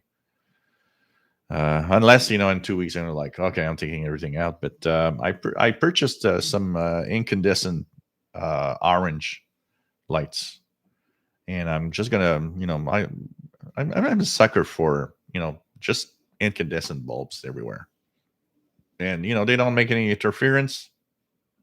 They're not LED, nothing. So I'm just gonna give a little orange feel to I can even put an orange feel with the colors that I have in all the lighting system here, and put it orange everywhere. I would feel like but This year, by the way, because I'm getting more and more requests of everybody. So Halloween night is going to be a show. It's going to be a show. Look, Halloween Eve is going to have the show because Halloween is on a Sunday. We are live on Saturday night. So this year, two things. One is I haven't gone out to really, my Halloween fun. Honestly, personally, what I like to do on a Halloween night is one, go out, go around the neighborhood, check out all the little, monsters going and trick or treating. Usually in that day, what I'll do is I'll go out and buy a box of chocolate bars or whatever to enjoy. After I do my neighborhood, and sometimes it takes a lot of time because there are places here in the neighborhood that have incredible decorations. There's a house that usually almost every year they have a maze that you go through. There's a club that's not far from here that actually has usually a downstairs cemetery to go through, which is always fun because there's people hidden everywhere trying to scare you like crazy. So that's going to be my Sunday night. I'm going to go enjoy that. I haven't enjoyed that in a long time. And then I'm going to come back home and I'm going to do exactly what I do every year. I'm going to choose a couple of, my favorite horror movies, which almost every year has to include Fright Night. And I will be watching a couple of horror movies, getting fat on some chocolate bars, and that'll be my Sunday night Halloween. Um, so on Saturday, the 30th of October is going to be Halloween, and I will, yes, wear a costume. I've already started looking at what could be interesting, and we'll have a Halloween feel in here, even though the decorations might not be all up. Got a few ideas of something quick to put up that could actually feel Halloween ish. So Saturday, October 30th is going to be our official Halloween show. Even though there's going to be some pirates on the 31st, I'm pretty sure that on the 30th, I'm going to hear some howling, some, wolves, vampires on the radio. I think they're all going to be there. So I think that's going to be a lot of fun. And who knows? Maybe some pirate will rebroadcast my show that night. I'm not giving any details here, but who knows? Who knows? Somebody's out for the job. Rifleman 336, nice to have you here from Southwest Ohio and 8 UCN. So, yep, October is, I might, for a lot of people, I'm weird because I don't, it's not that I hate summer. What I hate in summer is the heat. And Montreal is, humidity and heat capital of the world in July and August. And I, stay inside in the air conditioning all the time. I hate that. Unless you're at the beach or by a swimming pool, which is cool when it's very hot, I hate it. And, I come out at night. I go outside at night doing stuff. And the daytime, I just stay in the air conditioning. So for me, this is like, okay, this is the cool time. And I am a sucker for winter. I love snow. I love snowstorms. So, I'm in my happy period now until next year. Spain on 17855, absolutely. Unfortunately, it'd be fun to have English and French every day rather than just, Monday, Wednesday, and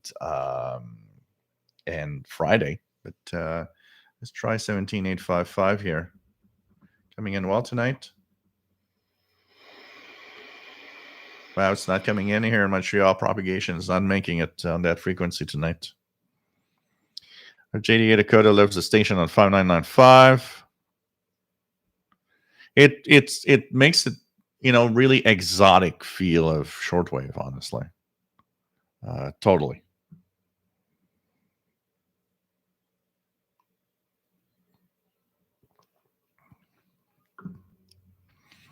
Well, from what I've heard, Rifleman 336 looks interesting.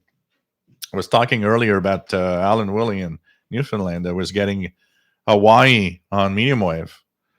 I mean, looks like it's going to be a very interesting one. Can tell you that. Dimitri, I was found the station from Canada in the French language. Sadly, I don't understand it. Huh. What else do we have?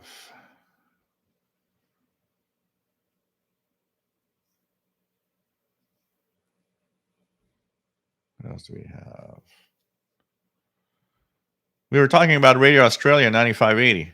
That's been gone for many years, John Beckham. Jay Gilbert says, I'm thinking of doing a ham license. Do I need a massive antenna? There are ways to do ham without extensive and crazy antennas. I've got a few examples that I know of people that in very limited space and very limited, living in condo or an apartment, and that are able to work the world with extremely simple and non massive antennas. Honestly, Tony, Iceland on long wave coming in well here, 189 and 207. Can they be here in North America? People near the East Coast, near the ocean, a lot of those European long wave stations actually come in, yes. Here in Montreal, it's mostly non-directional beacons. John Meccan loves is COD on D808, which is the equivalent of the XH data, D808. Or JD8 Dakota, really like Western African music on these stations, quite interesting and exotic. Absolutely. Pas de problème, Christian. Ça me fait plaisir. Si tu as des questions, n'hésite pas. C'est toujours un plaisir de répondre aux questions. What else do we have?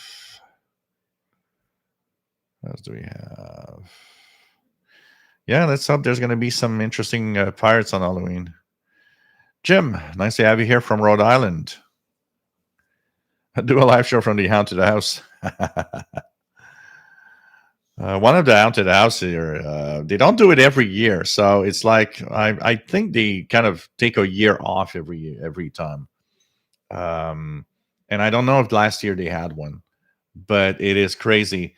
That haunted house is so they have like all of these crazy characters. They'll have Michael Myers and all of that, and the house, the way it's done is you can go in from, like, what they do usually is you go in from the right side of the house into the backyard, and they have a maze, and they have it's like all sorts of things and decorations. It's crazy, and then you come out from the other side. It's always fun. It's always a lot of fun.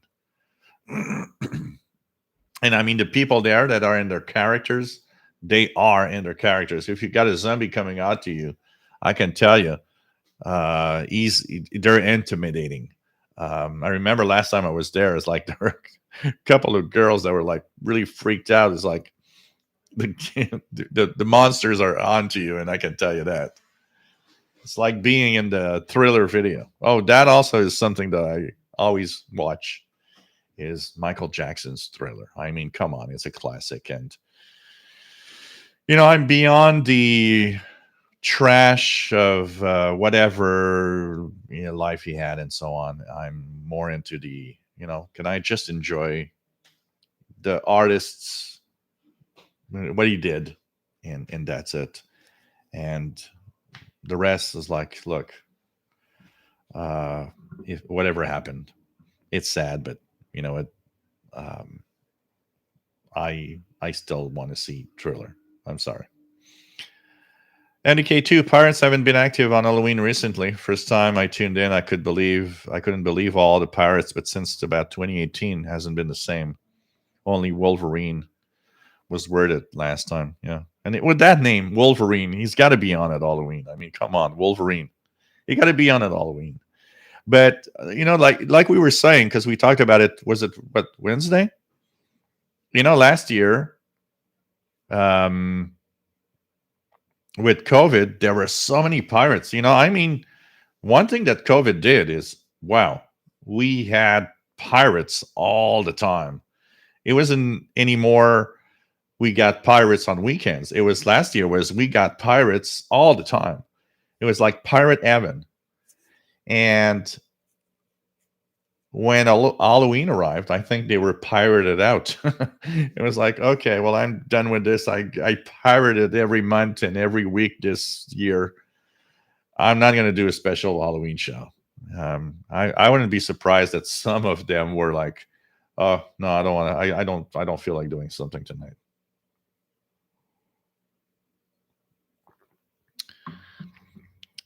John Beckham, Reese's peanut butter cups.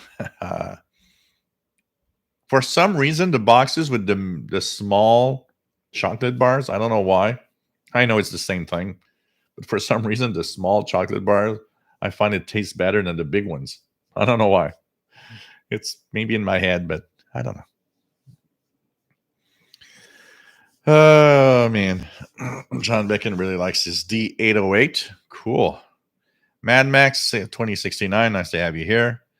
Better late than never. Dwayne, picking up Spain on 17855. Well, yeah, they're in Spanish right now, honestly. Saturday evening, they're in Spanish. Gerardo, nice to have you here. Christian Marco, the only thing I like about Margarita is the Margaritaville song. Oh, man. Erica Trell says, and just a few months later, Montreal is the snow capital of the area. Yep, pretty much. Pretty much. Absolutely, Eric.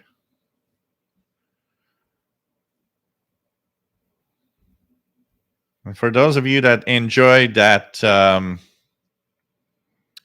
that plugin, the friend plugin on SDR Uno, you got to thank Eric Cottrell. He's the guy behind it. So you got to thank him.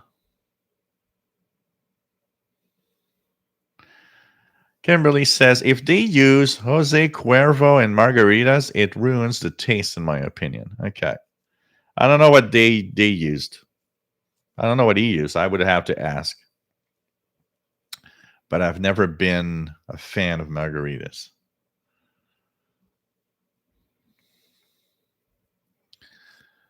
What else do we have? Rifleman 336 locked the XERF 1570 AM in Mexico, just over the border near Del Rio, Texas. Wow, cool.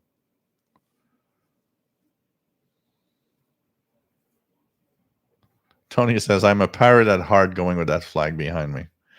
You know what? I had a kind of a chuckle this week because I put up the pirate flag. And when I do my ham radio course, of course, everybody sees I got a pirate flag here on the Zoom meeting. So I was kind of thinking, I wonder what the instructor is thinking if he sees me with the pirate in the background. Like, what is that guy with a pirate flag doing on an amateur radio course? Isn't this supposed to be serious or something?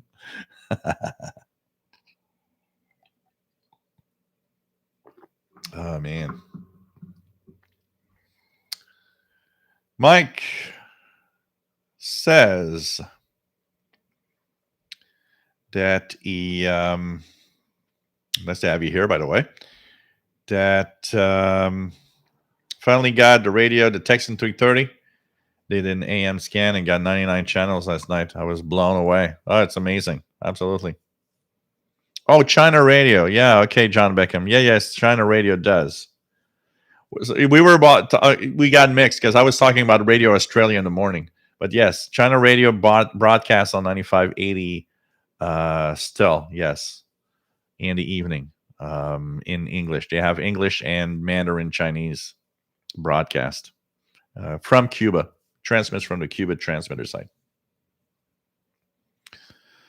Canadian Radio TV guy says, I have to agree for some reason that small boxes taste better than the bigger ones for some reason. Maybe we've both gone mad. Yeah, I don't know. Because I mean, it's the same thing. They just made a smaller version of it. But I don't know why. I like I like the smaller versions better. I find them more tasty, and I don't know. Of course, I get fat every time I eat some, so it's like, not a good idea. Anyways, Tony, does the CO DOA differ at all from the XH data version? The display color is pretty much the only thing from that I know of. The display color is the background lighting is orange, where the XH data is white. It looks blue. A lot of people are like, "Oh, you have that blue colored background on your XH data." No, it's a camera artifact. Because the white light made by LEDs is so it's bluish white. The camera picks up the blue more than the white. So on all of my videos, people are like, "Where did you get that blue version of XH data?"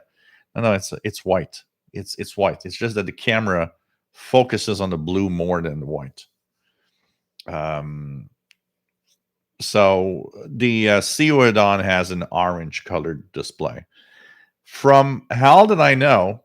It's the only change. But if they went up to the problem of changing that colored LED, two things: either they ran out of white LEDs, or there's more change than we might imagine. But from everything that I've read and I've seen, it seems to be the same radio. It's just they changed the LED for a orange colored one. That's all. Dimitri, if I knew the English, I probably will hear Radio Free Europe without interaction from the Soviet Union. Yeah, but Radio Free Europe and Radio Liberty did, from what I remember, did not have any English broadcast. They only were broadcasting in some of the languages, East European languages. So you'd hear Radio Free Europe in Romanian and in German and Romanian and any Eastern European country, and Russian, of course, for Russia. Those were the languages that were used. They were using Eastern European languages mostly. I don't think Radio Free Europe and Radio Liberty ever had English actually on their transmissions. Voice of America was the one that was transmitting in English, though. That's for sure.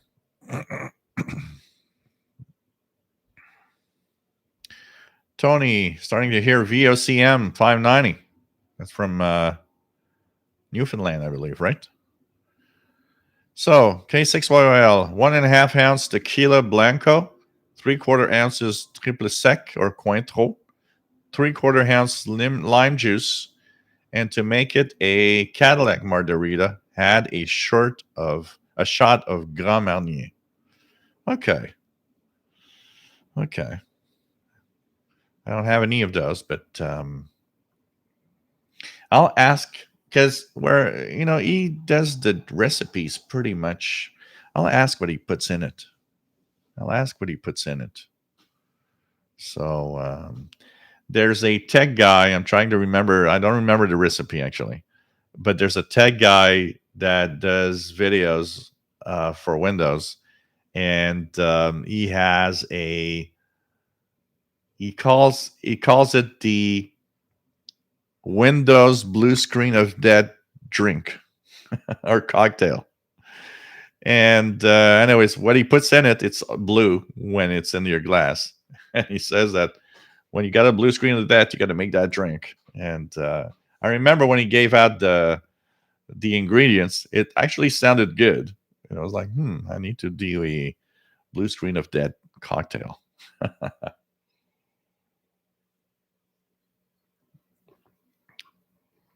Yeah.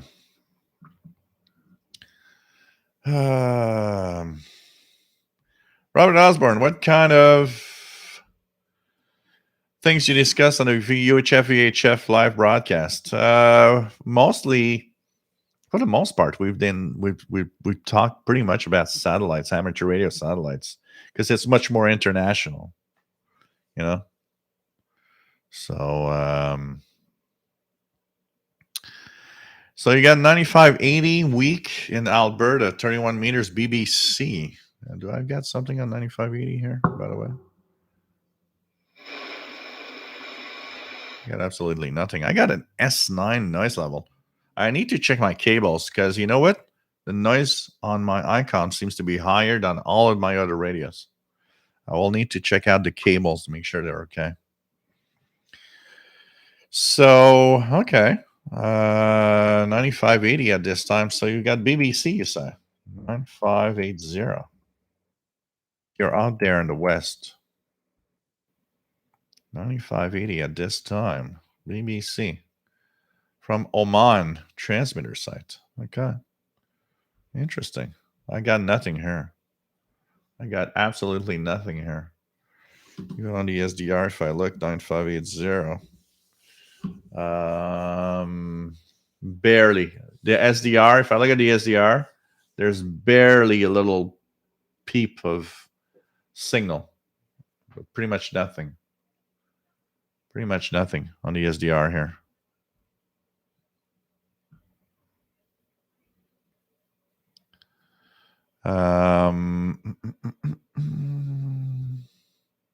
Kimberly says if I lived close, she would convert me.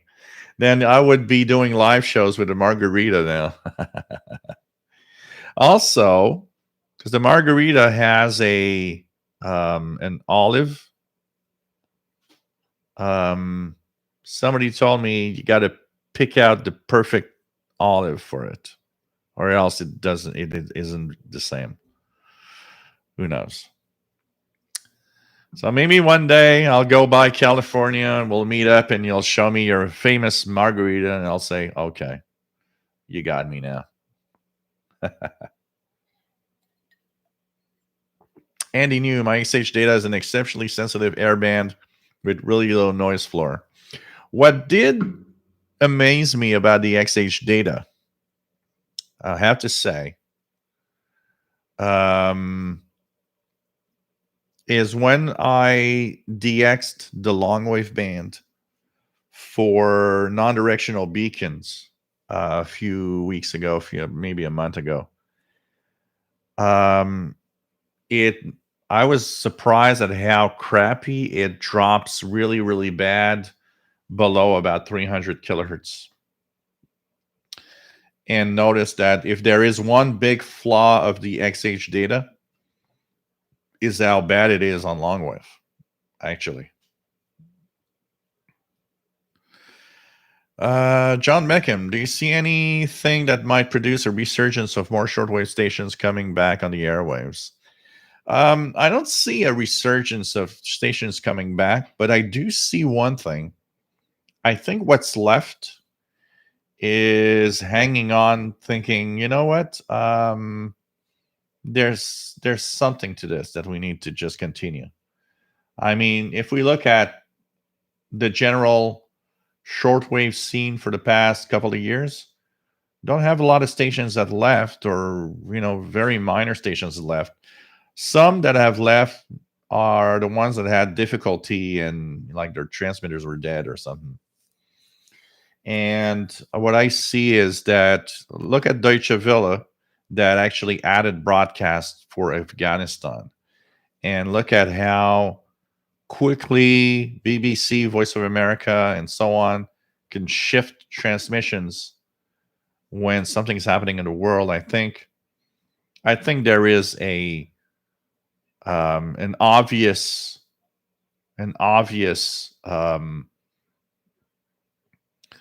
side to shortwave that stations and that people that are behind these stations see, is that, you know what, we got to keep up broadcasting, because when something happens, the internet is the first thing to be censored or blocked. So we've got to be there and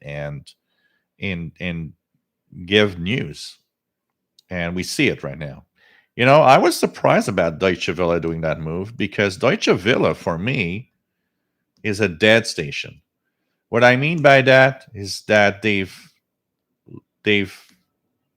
cut back so much on our broadcasting on shortwave that I almost found it useless for them to still be there. And then Afghanistan happens, and they decide, hey, let's add a couple of transmissions. And I'm like, of all the stations that I would think of that would add transmissions, Deutsche Welle was not one of the stations I would have given you as an answer. So it's kind of interesting, honestly. Very interesting. So Canadian Radio TV guy says getting 9580 with his Ethon Field BT radio through the MLA 30 Plus. So yeah, I should try it on the VE6JY. Let's check it out here. We're gonna go and check out the BBC in our friend's backyard in Alberta. So I'm gonna get the SDR app. And by the way, if you have an Android device, there's a Kiwi SDR app, and it's really, really nice. You guys should actually go and get that app.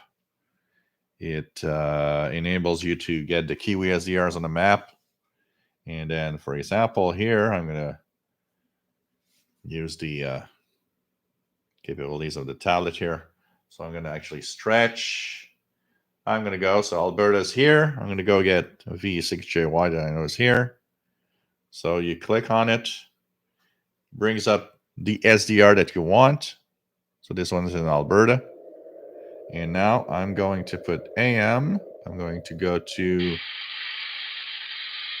a station that I want to tune, which is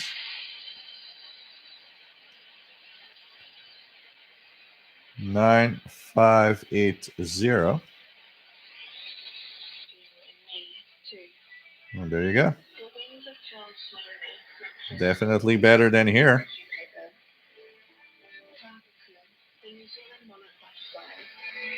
Largest common vegetarian outdoor migrate to warmer regions of the country in winter. They form and filter deep river trees away from Antarctic winds. So definitely BBC's coming up. And the SDR back then in Alberta. Here it's nothing to be heard. Kind of cool.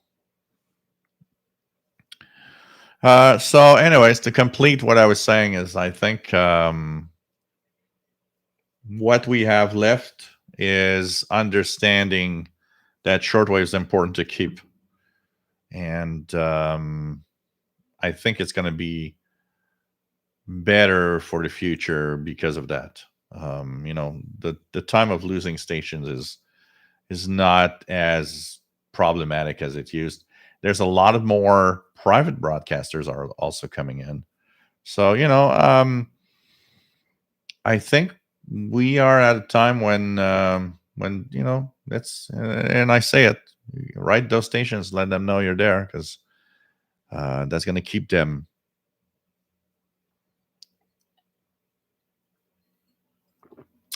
Japan, nice to have you here. Kimberly, Salt the Rim. Yeah. Dwayne, have you heard of a Shake Rag Radio and the Radio Bobcom network? Both are pirates. Have a QSO with both back in the 90s. No, that doesn't really ring a bell, but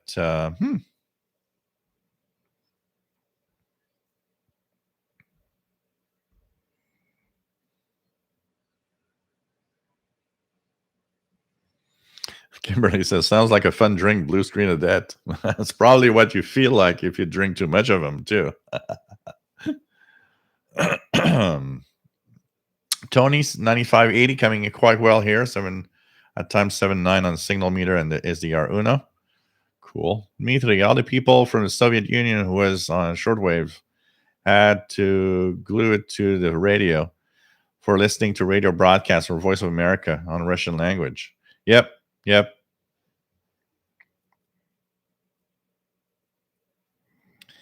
The the I still remember the stations broadcasting and hearing in the mailbag show that they actually had some letters from some Russian listeners. You know, shortwave broadcasters knew one thing. Yeah, Russia was really doing a lot of very heavy um a lot of jamming, but it's a lot of the shortwave broadcasts from the outside were still making it, and you could still hear a lot of it. Oh, the olive is in a martini. Sorry, Kimberly. Okay, I mixed the drinks. Maybe I actually mixed the drinks finally. You just made me realize now. Maybe I'm maybe I took a martini for a um yeah, for a margarita. But I did drink a margarita once. Anyways, maybe I'm mixing up stuff. I'm not that much of a cocktail style guy, so maybe I mixed them up.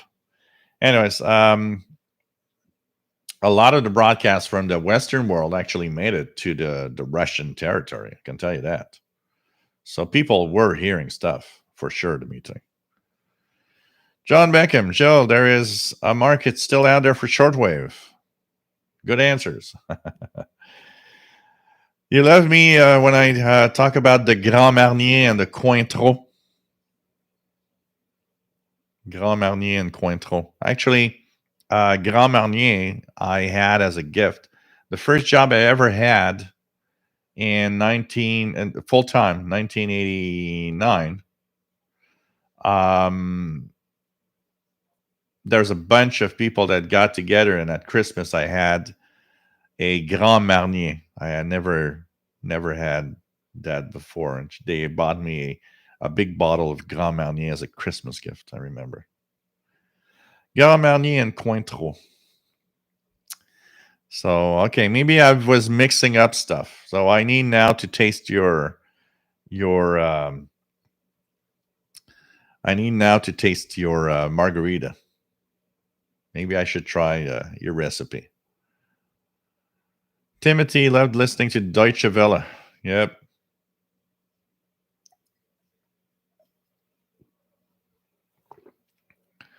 If you're asking Santa for a gift for a shortwave radio, depending on how big Santa's sleigh is, it can go anywhere from a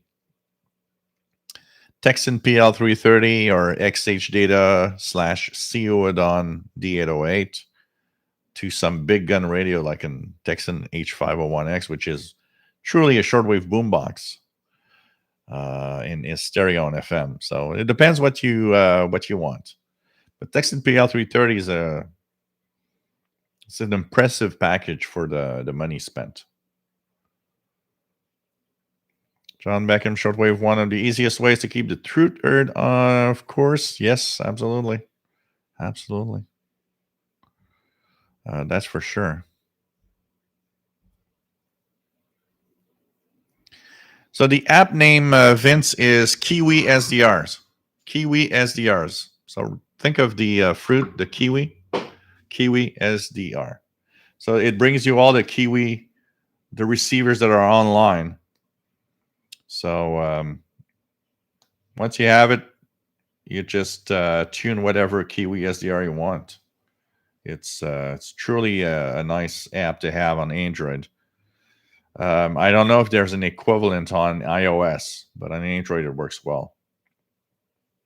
So you just go through the map, choose your receiver.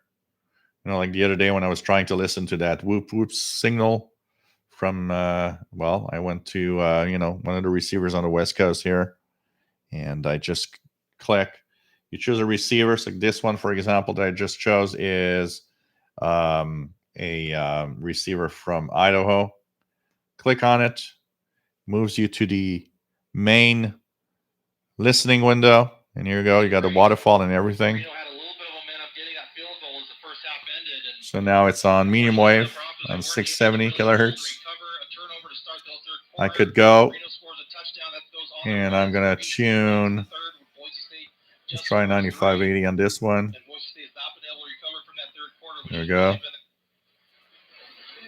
Barely audible on this one, but you can tune radios from all around the world, which are really, really nice to play with, honestly. So it's really cool. Really cool. Kiwi SDR. If you have an SDR, if you have an Android phone, tablet, Kiwi SDR app. Really, really cool.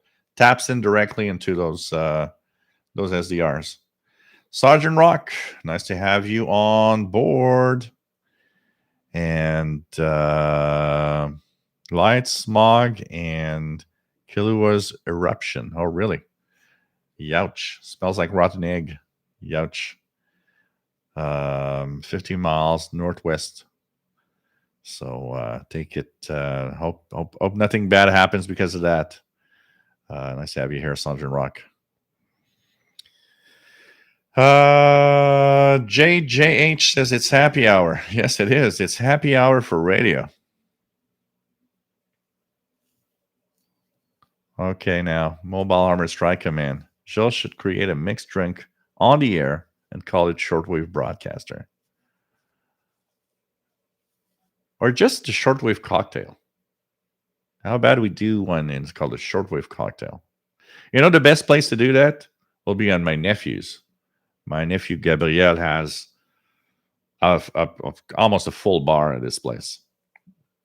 That would be where I should do, because I'm supposed to be there in a few weeks, and he likes to be like, you know, there on a live show with his uncle. It's like there's something cool about it, and I was thinking maybe we could do a show, and you know what? Maybe that would be the place to do a Shortwave cocktail. I'm gonna talk to him and say, hey, what could we mix together and do a Shortwave cocktail, and what can we use to make sure that it has the Shortwave tag on it also.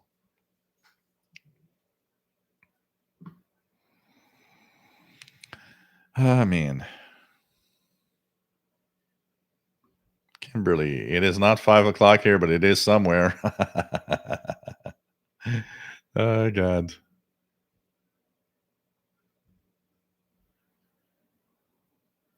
Yeah, it is in Arkansas. So there you go. Japan, Kentucky whiskey. I am incapable of drinking whiskey. It's you know, but then again, you know, I say that it's like tequila. I was unable to drink tequila. I always thought it was the worst thing in the world to drink, until one guy that went to Mexico and brought one of those bottles of tequila from there, and it was like, he gave me a sip, and I was like, oh, I hate it. And I took the sip, and I was like, wow, this is probably the best tasting tequila I've ever had in my. I was kind of amazed that I was actually able to drink tequila with that bottle. MDK2, I worked for a Mexican restaurant that has scores of different tequilas. In fact, I think it was over 100. There was a shot club, so you could get a prize for trying each one. Oh, shit. 100? You're dead after, I would be dead after 10. Well, let's say 20. But 100? Really? Oh, God. Oh, God. Japan, Texan 880 is pretty good. Yeah, that'd be a great one. Absolutely.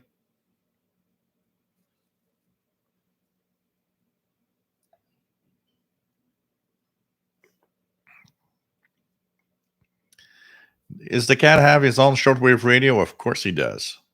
Of course he does. Okay, Kimberly, you never had martini before. Yeah. Well, that's pretty much. I think I mixed it up. Well, I did have a margarita once that I know. But I think I'm mixing it up with the martini, which tastes kind of, yeah, I don't like it. That whoop whoop sound was on 495.6. Yes, John. Absolutely. Tony has 6604 Gander, Newfoundland, Canada.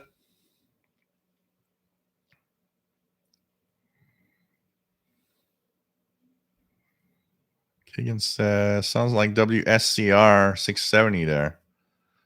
Yeah, so it's in Idaho. So possibly.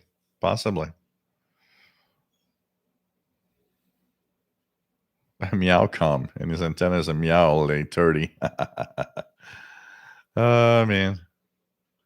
I would like to order one shortwave cocktail, please. We'll have cases, like, you know, buy a case of 12 shortwave cocktails, and you'll get an MLA30 free of charge. Japan says, I live less than 3 miles from one of those power antennas. Do those interfere with shortwave reception? If you've got some real strong transmitters near where you live, it depending on the radio, it could be a problem. Yes. Kimberly says my Southern California accent has a hard time saying Cointreau. It's like saying my name is Gilles. There's no, the soft G is not a sound that you have in English in anything. So Gilles is not something that's common to an English language speaker. So it's like Cointreau.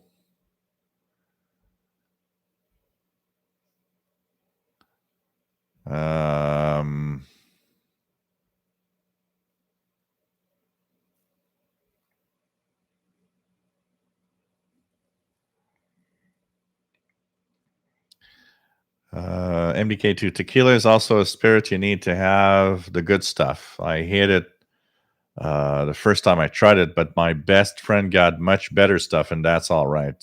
Yeah, that's what happened also. Mike, WX50, I can't drink tequila either. Straight shot it once in college. Next morning wasn't my favorite. Kimberly, I have a bottle of gin still from one of our Halloween parties from 1994. It's about halfway full. Vodka and I don't get along, to say the least. I actually have a bottle here of gin, which is Quebec gin. And it is flavored with Arctic herbs. So it's like exotic Arctic herbs from the that they take, and they actually create a gin from that. It gives it a very, very, very unique taste. And I don't drink it straight. When I want to drink the gin, here the local one day I went to the liquor store, and they had a cocktail they made with it, which is very simple to make, but very, very good. And I copied the recipe. So I have the gin here when I feel like I want to make that cocktail. So, I like to have a little cocktail before it's like, eating supper, for example. I'll have a little cocktail, eat supper, and it's all right. Matt says, oh, no, you didn't drink all those tequilas one time. I kept track. And when you tried on different visits. Okay, now that's better. I was scared here. 100 tequilas, come on.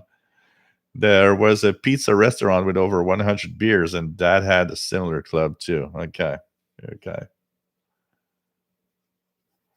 Yeah, tequila is a harsh taste, I gotta say. Rifleman 336, 1 tequila, 2 tequila, 3 tequila, floor. Oh, man. Brother Stare will be on the radio for the next several decades. So what that means is you got to take that radio and, there's a tuning knob, and you tune away from it. But it's like vodka. you know what? I am a fan of vodka, and one of the best vodkas for anybody that doesn't like vodka. If you want to, if you are forced to drink vodka, a shot of vodka, for example, Grey from France, the Grey Goose vodka is one of the best. It You'll drink it and it doesn't taste anything. Almost, it feels cold. That's it. Iceberg, that's made right here, and I think it's in Newfoundland, is also not bad at all. What's funny is most of the Russian vodka is kind of crappy. You gotta be careful which one you choose. But a good vodka, okay, honestly, a good vodka. Is this a shortwave radio show or is it a liquor show? Um, a good vodka is in general very smooth. It doesn't. It's not like tequila. It's just goes in. If it's hard, if it's rough, you've had some bad stuff. That's for sure. Matt went to Russia. Vodka smooth as it was cheap and therefore dangerous. Brought home a 750 milliliter bottle Russian roulette vodka. With the name didn't lie. Yeah, remembers those. Remember those stories of like Russians that were like found alive at -25 because the alcohol in their in their blood kept them from freezing to death. Oh man.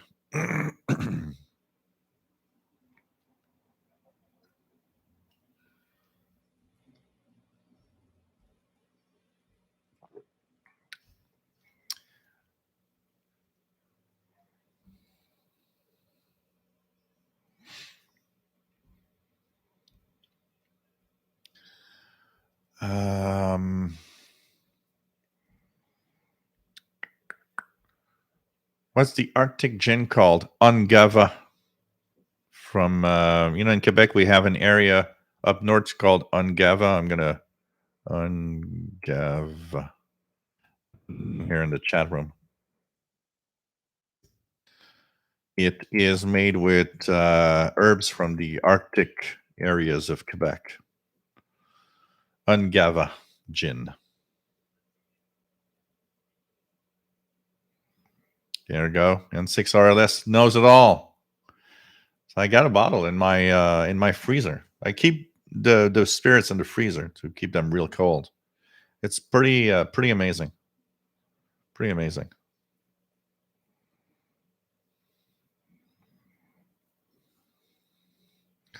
Man Max 2069 has to deal with strong local FM stations at home and had to get a 88 to 108 megahertz bandstop filter to be able to do much anything else. Yeah, unfortunately, it happens. The only person in my life that I've seen, John Beckham, the only person in my life that I've seen drink the worm at the bottom of the bottle was so sick that I still remember, and it was my dad. John Beckham, it's so you say, Gilles, do you like gin and tonic with a little lime? Yeah. Well, you know what? The cocktail is close to that. It's gin and tonic, lime, and they add a touch of orange juice, fresh squeezed orange juice. Pretty amazing. Kimberly says, I have my cocktail handbook in front of me. I'll see if I can find a drink candidate for your show mascot. Oh, man.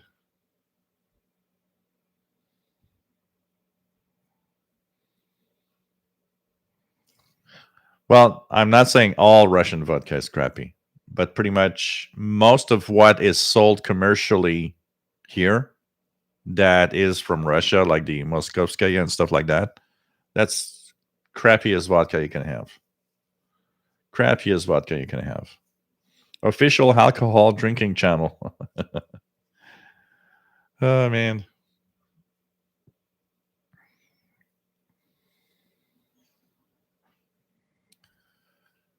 Mike Jam. Tito's vodka is smooth and affordable, but Grey Goose is the best. Yeah, it's just that it's a little expensive compared to a lot of vodkas for sure.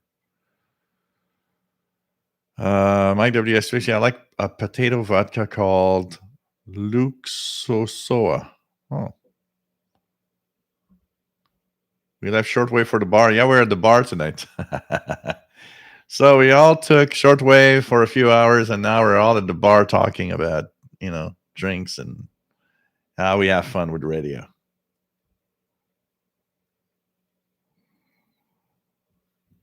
I bought a shortwave radio to the bar.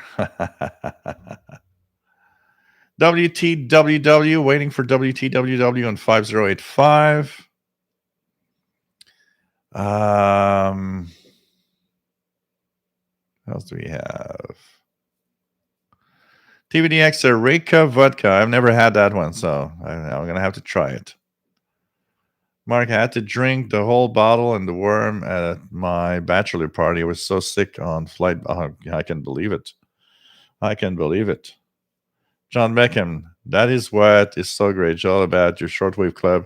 It has many tangents. Oh, we talk about so many different things here. Sometimes that's also what makes this kind of cool. We can just get out of the shortwave a little bit, talk about other stuff of life. I mean, we're regular people. We might look weird for everybody else, but we are regular people that drink vodka, gin, margaritas, and Coca-Cola, tea, water, and so on. So, we're not weirdos. We're regular folks.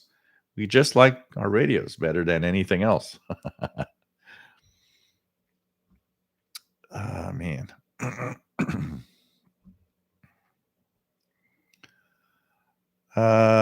What else do we have? N6RLS. I taped that pirate radio show last week with QESDR, but the signal kind of crapped out about 10 minutes before the end. As we all work retro cocktail hour tonight on Radio New Zealand. Japan, are there any radio stations that will play an entire album or broadcast The Lord of the Rings, not the movie, but the old stuff? Anything can happen, especially from the private broadcasters. Sometimes what happens there is out of this world, honestly.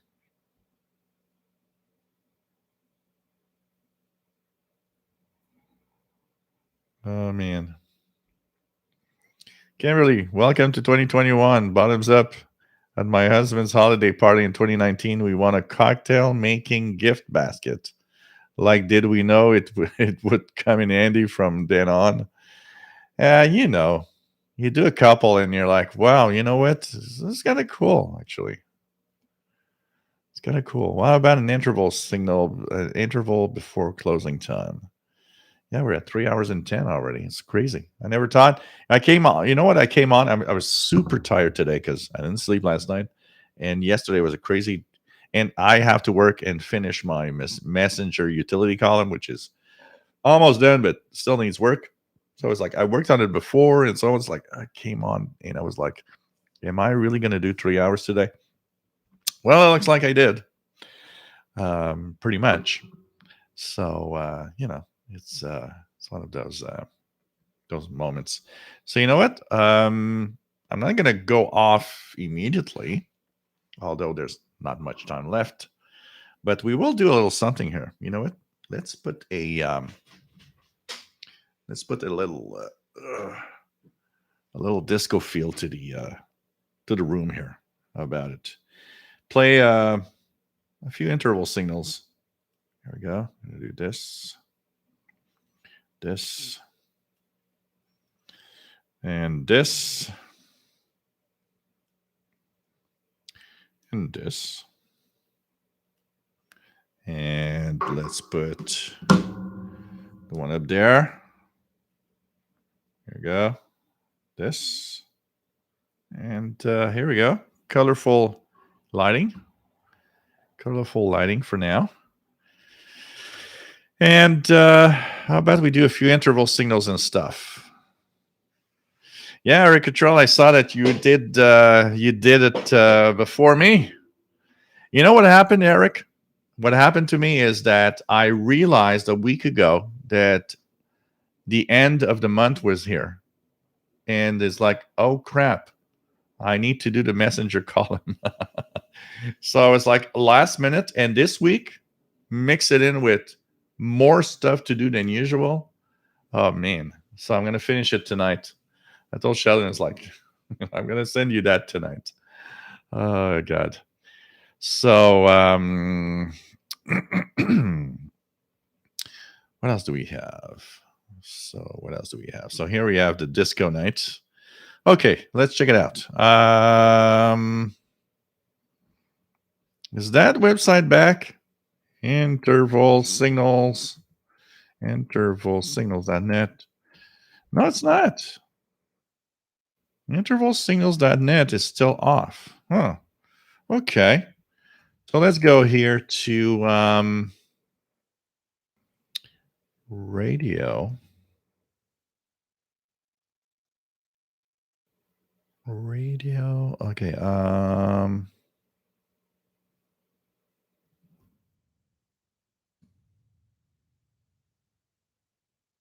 we go. Wow, I don't even remember that, but I have an online video from November 20th, 2012 of Radio Nacional Chadian Jamena. Wow. Okay. So here's is there the interval signal in here? Interval signal.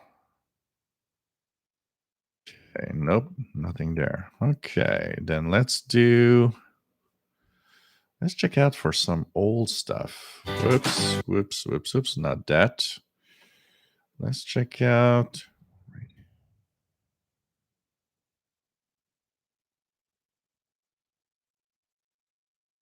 Here's a broadcast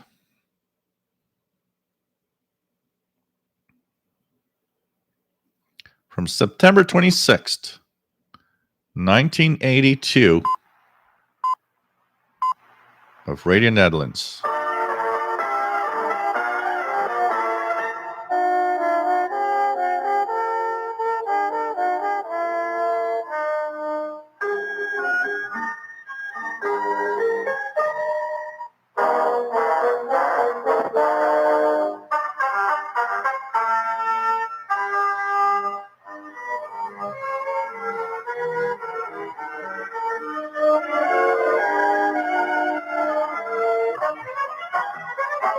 On Shortwave from Hilversum in Holland, this is Radio Netherlands, the Dutch International Service.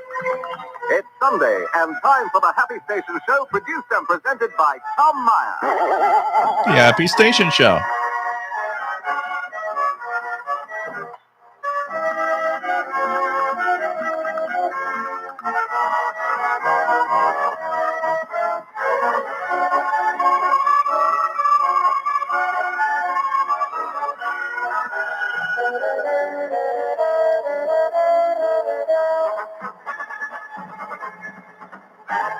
Hello, everyone. Hello, everywhere. And welcome once again to the Happy Station Show.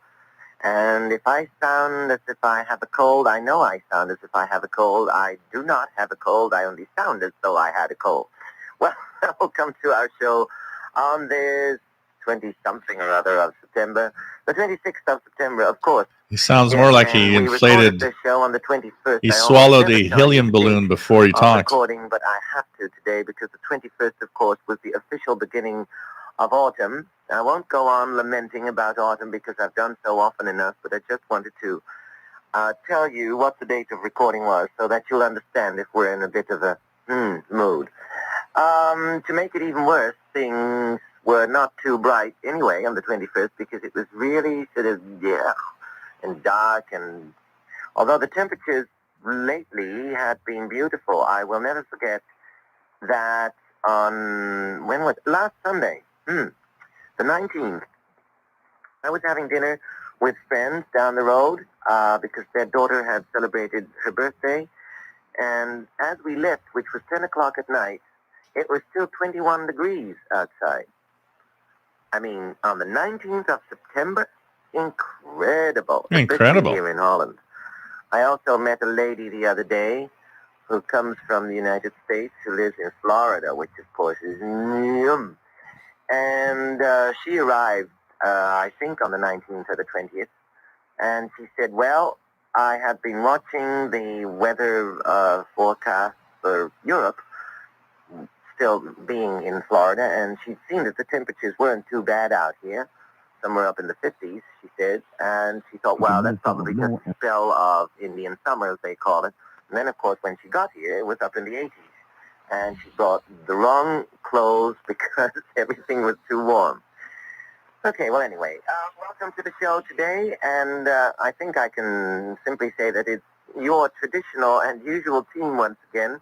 Airmail, I like that, Kimberly. Here, but Coach Stevens seems to be our traditional technical man every Sunday now, Co. No, I don't think so. You don't? Well, we do. By the way, I was listening to the show last week, and I didn't hear you, although in the control room, in the studio, I can hear you, but at home, I didn't hear you, so you'll have to yell a bit harder when you say hello. Oh, he's sleepy. What we have here, 1985. Media Network. That's the official interval signal. Oh, man.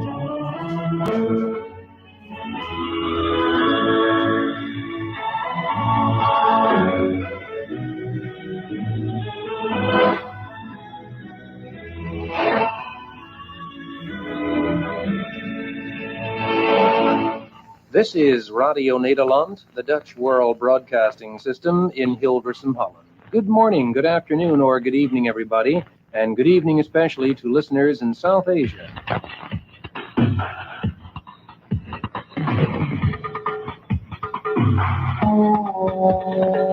The station, Radio Netherlands. The program, Media Network. Hosted by Jonathan Marks. Jonathan Marks. Famous name. Hello, in fact, we're here for 30 minutes, so stay with us. We start with an update on an item we carried a few months back. Yesterday, leaders of the feuding Yugoslav republics of Serbia and Croatia met for the first time since bloody clashes plunged part of the country into virtual anarchy. Protect the things that matter to you. Get a free home insurance quote. Sorry about that. Didn't know that would happen. And we have this from somewhere in the 1980s. Kind of like that one.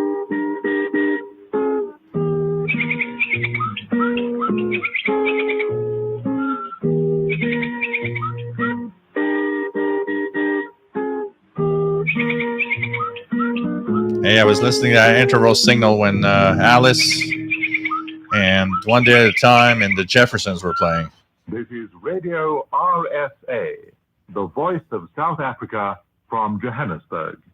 This news bulletin comes to you from Radio RSA, the external service of the South African Broadcasting Corporation. The Supreme Court in the South African city of Port Elizabeth has annulled the government restriction order of a black activist, Mr. Nkuseli Jack. The court accepted the defense argument that the restriction order was invalid because the South African Minister of Law and Order, Mr. Louis Lecranche, had failed to state his reasons. The minister was ordered to pay costs. Another black activist, Mr. Henry Fuzzy, who was restricted at the same time as Mr. Jack, has also appealed against his restrictions. It is the third time in the last week that the South African judiciary has annulled government restrictions.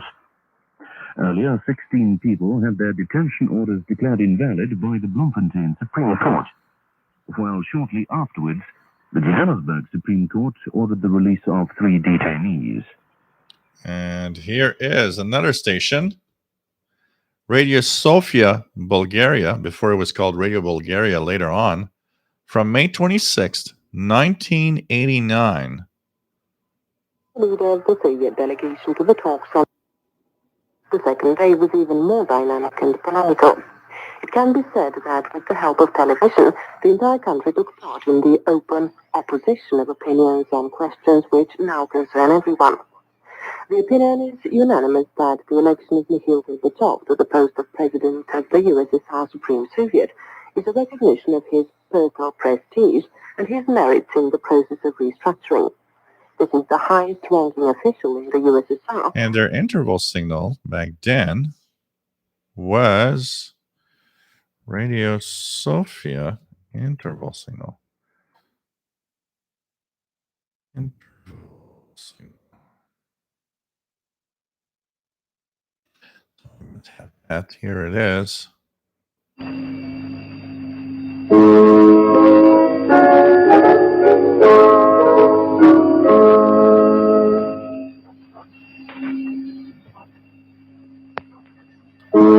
Yeah, but I don't use an ad blocker because since I make money off of YouTube, I respect the fact that others make money off of it. Ici Sofia, radiodiffusion télévision bulgare. Oh, in French.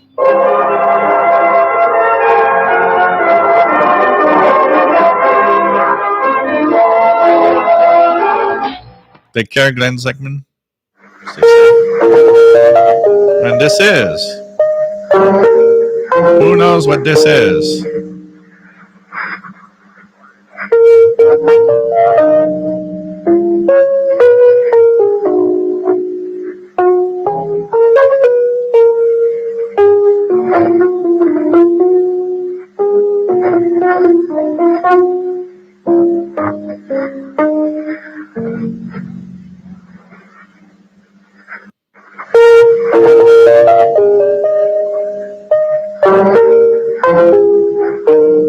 A Nordic country.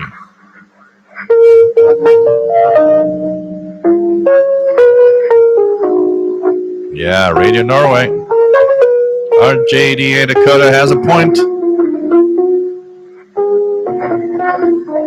Radio Norway International. That was in English only on Sundays, which is so weird.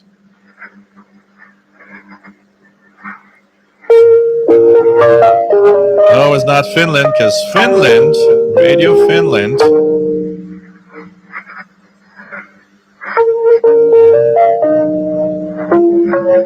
Radio Finland interval signal was this.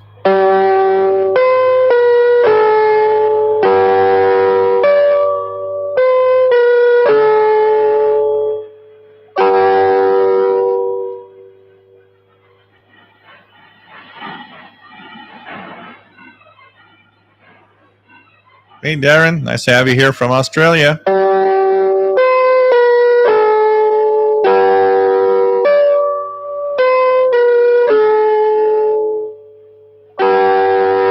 That was Radio Finland. Yleisradio. Lähetyksemme Eurooppaan alkaa. Lähetämme päivittäin kello 10, kello 11, 15 Greenwichin aikaa. Ohjelmaa suomeksi ja ruotsiksi. Whatever you're saying. So, hey guys, we're going to say goodbye for the night. Hope you enjoyed the show today. We've been on for 3 hours and 20 minutes past. And I need to finish a utility column. And I need to chicken pot pie eat. I'm hungry. And we'll be listening to Shortwave. Don't forget the pirate broadcast from Radio Monique International at 0UT, 5950 kilohertz via WRMI. And then is a Janis Joplin special at 01UT on the same frequency. And there's tons of other things to listen to, of course, on the band. So take care, everybody. And we will end our show with, of course, the national anthem of the Shortwave show almost now. Hope you enjoyed. Take care, my friends. Stay safe.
What you guys don't know is that within this song, there's a subliminal message that says, buy another radio, buy another radio.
Take care, everyone. Love you all. Stay safe, okay?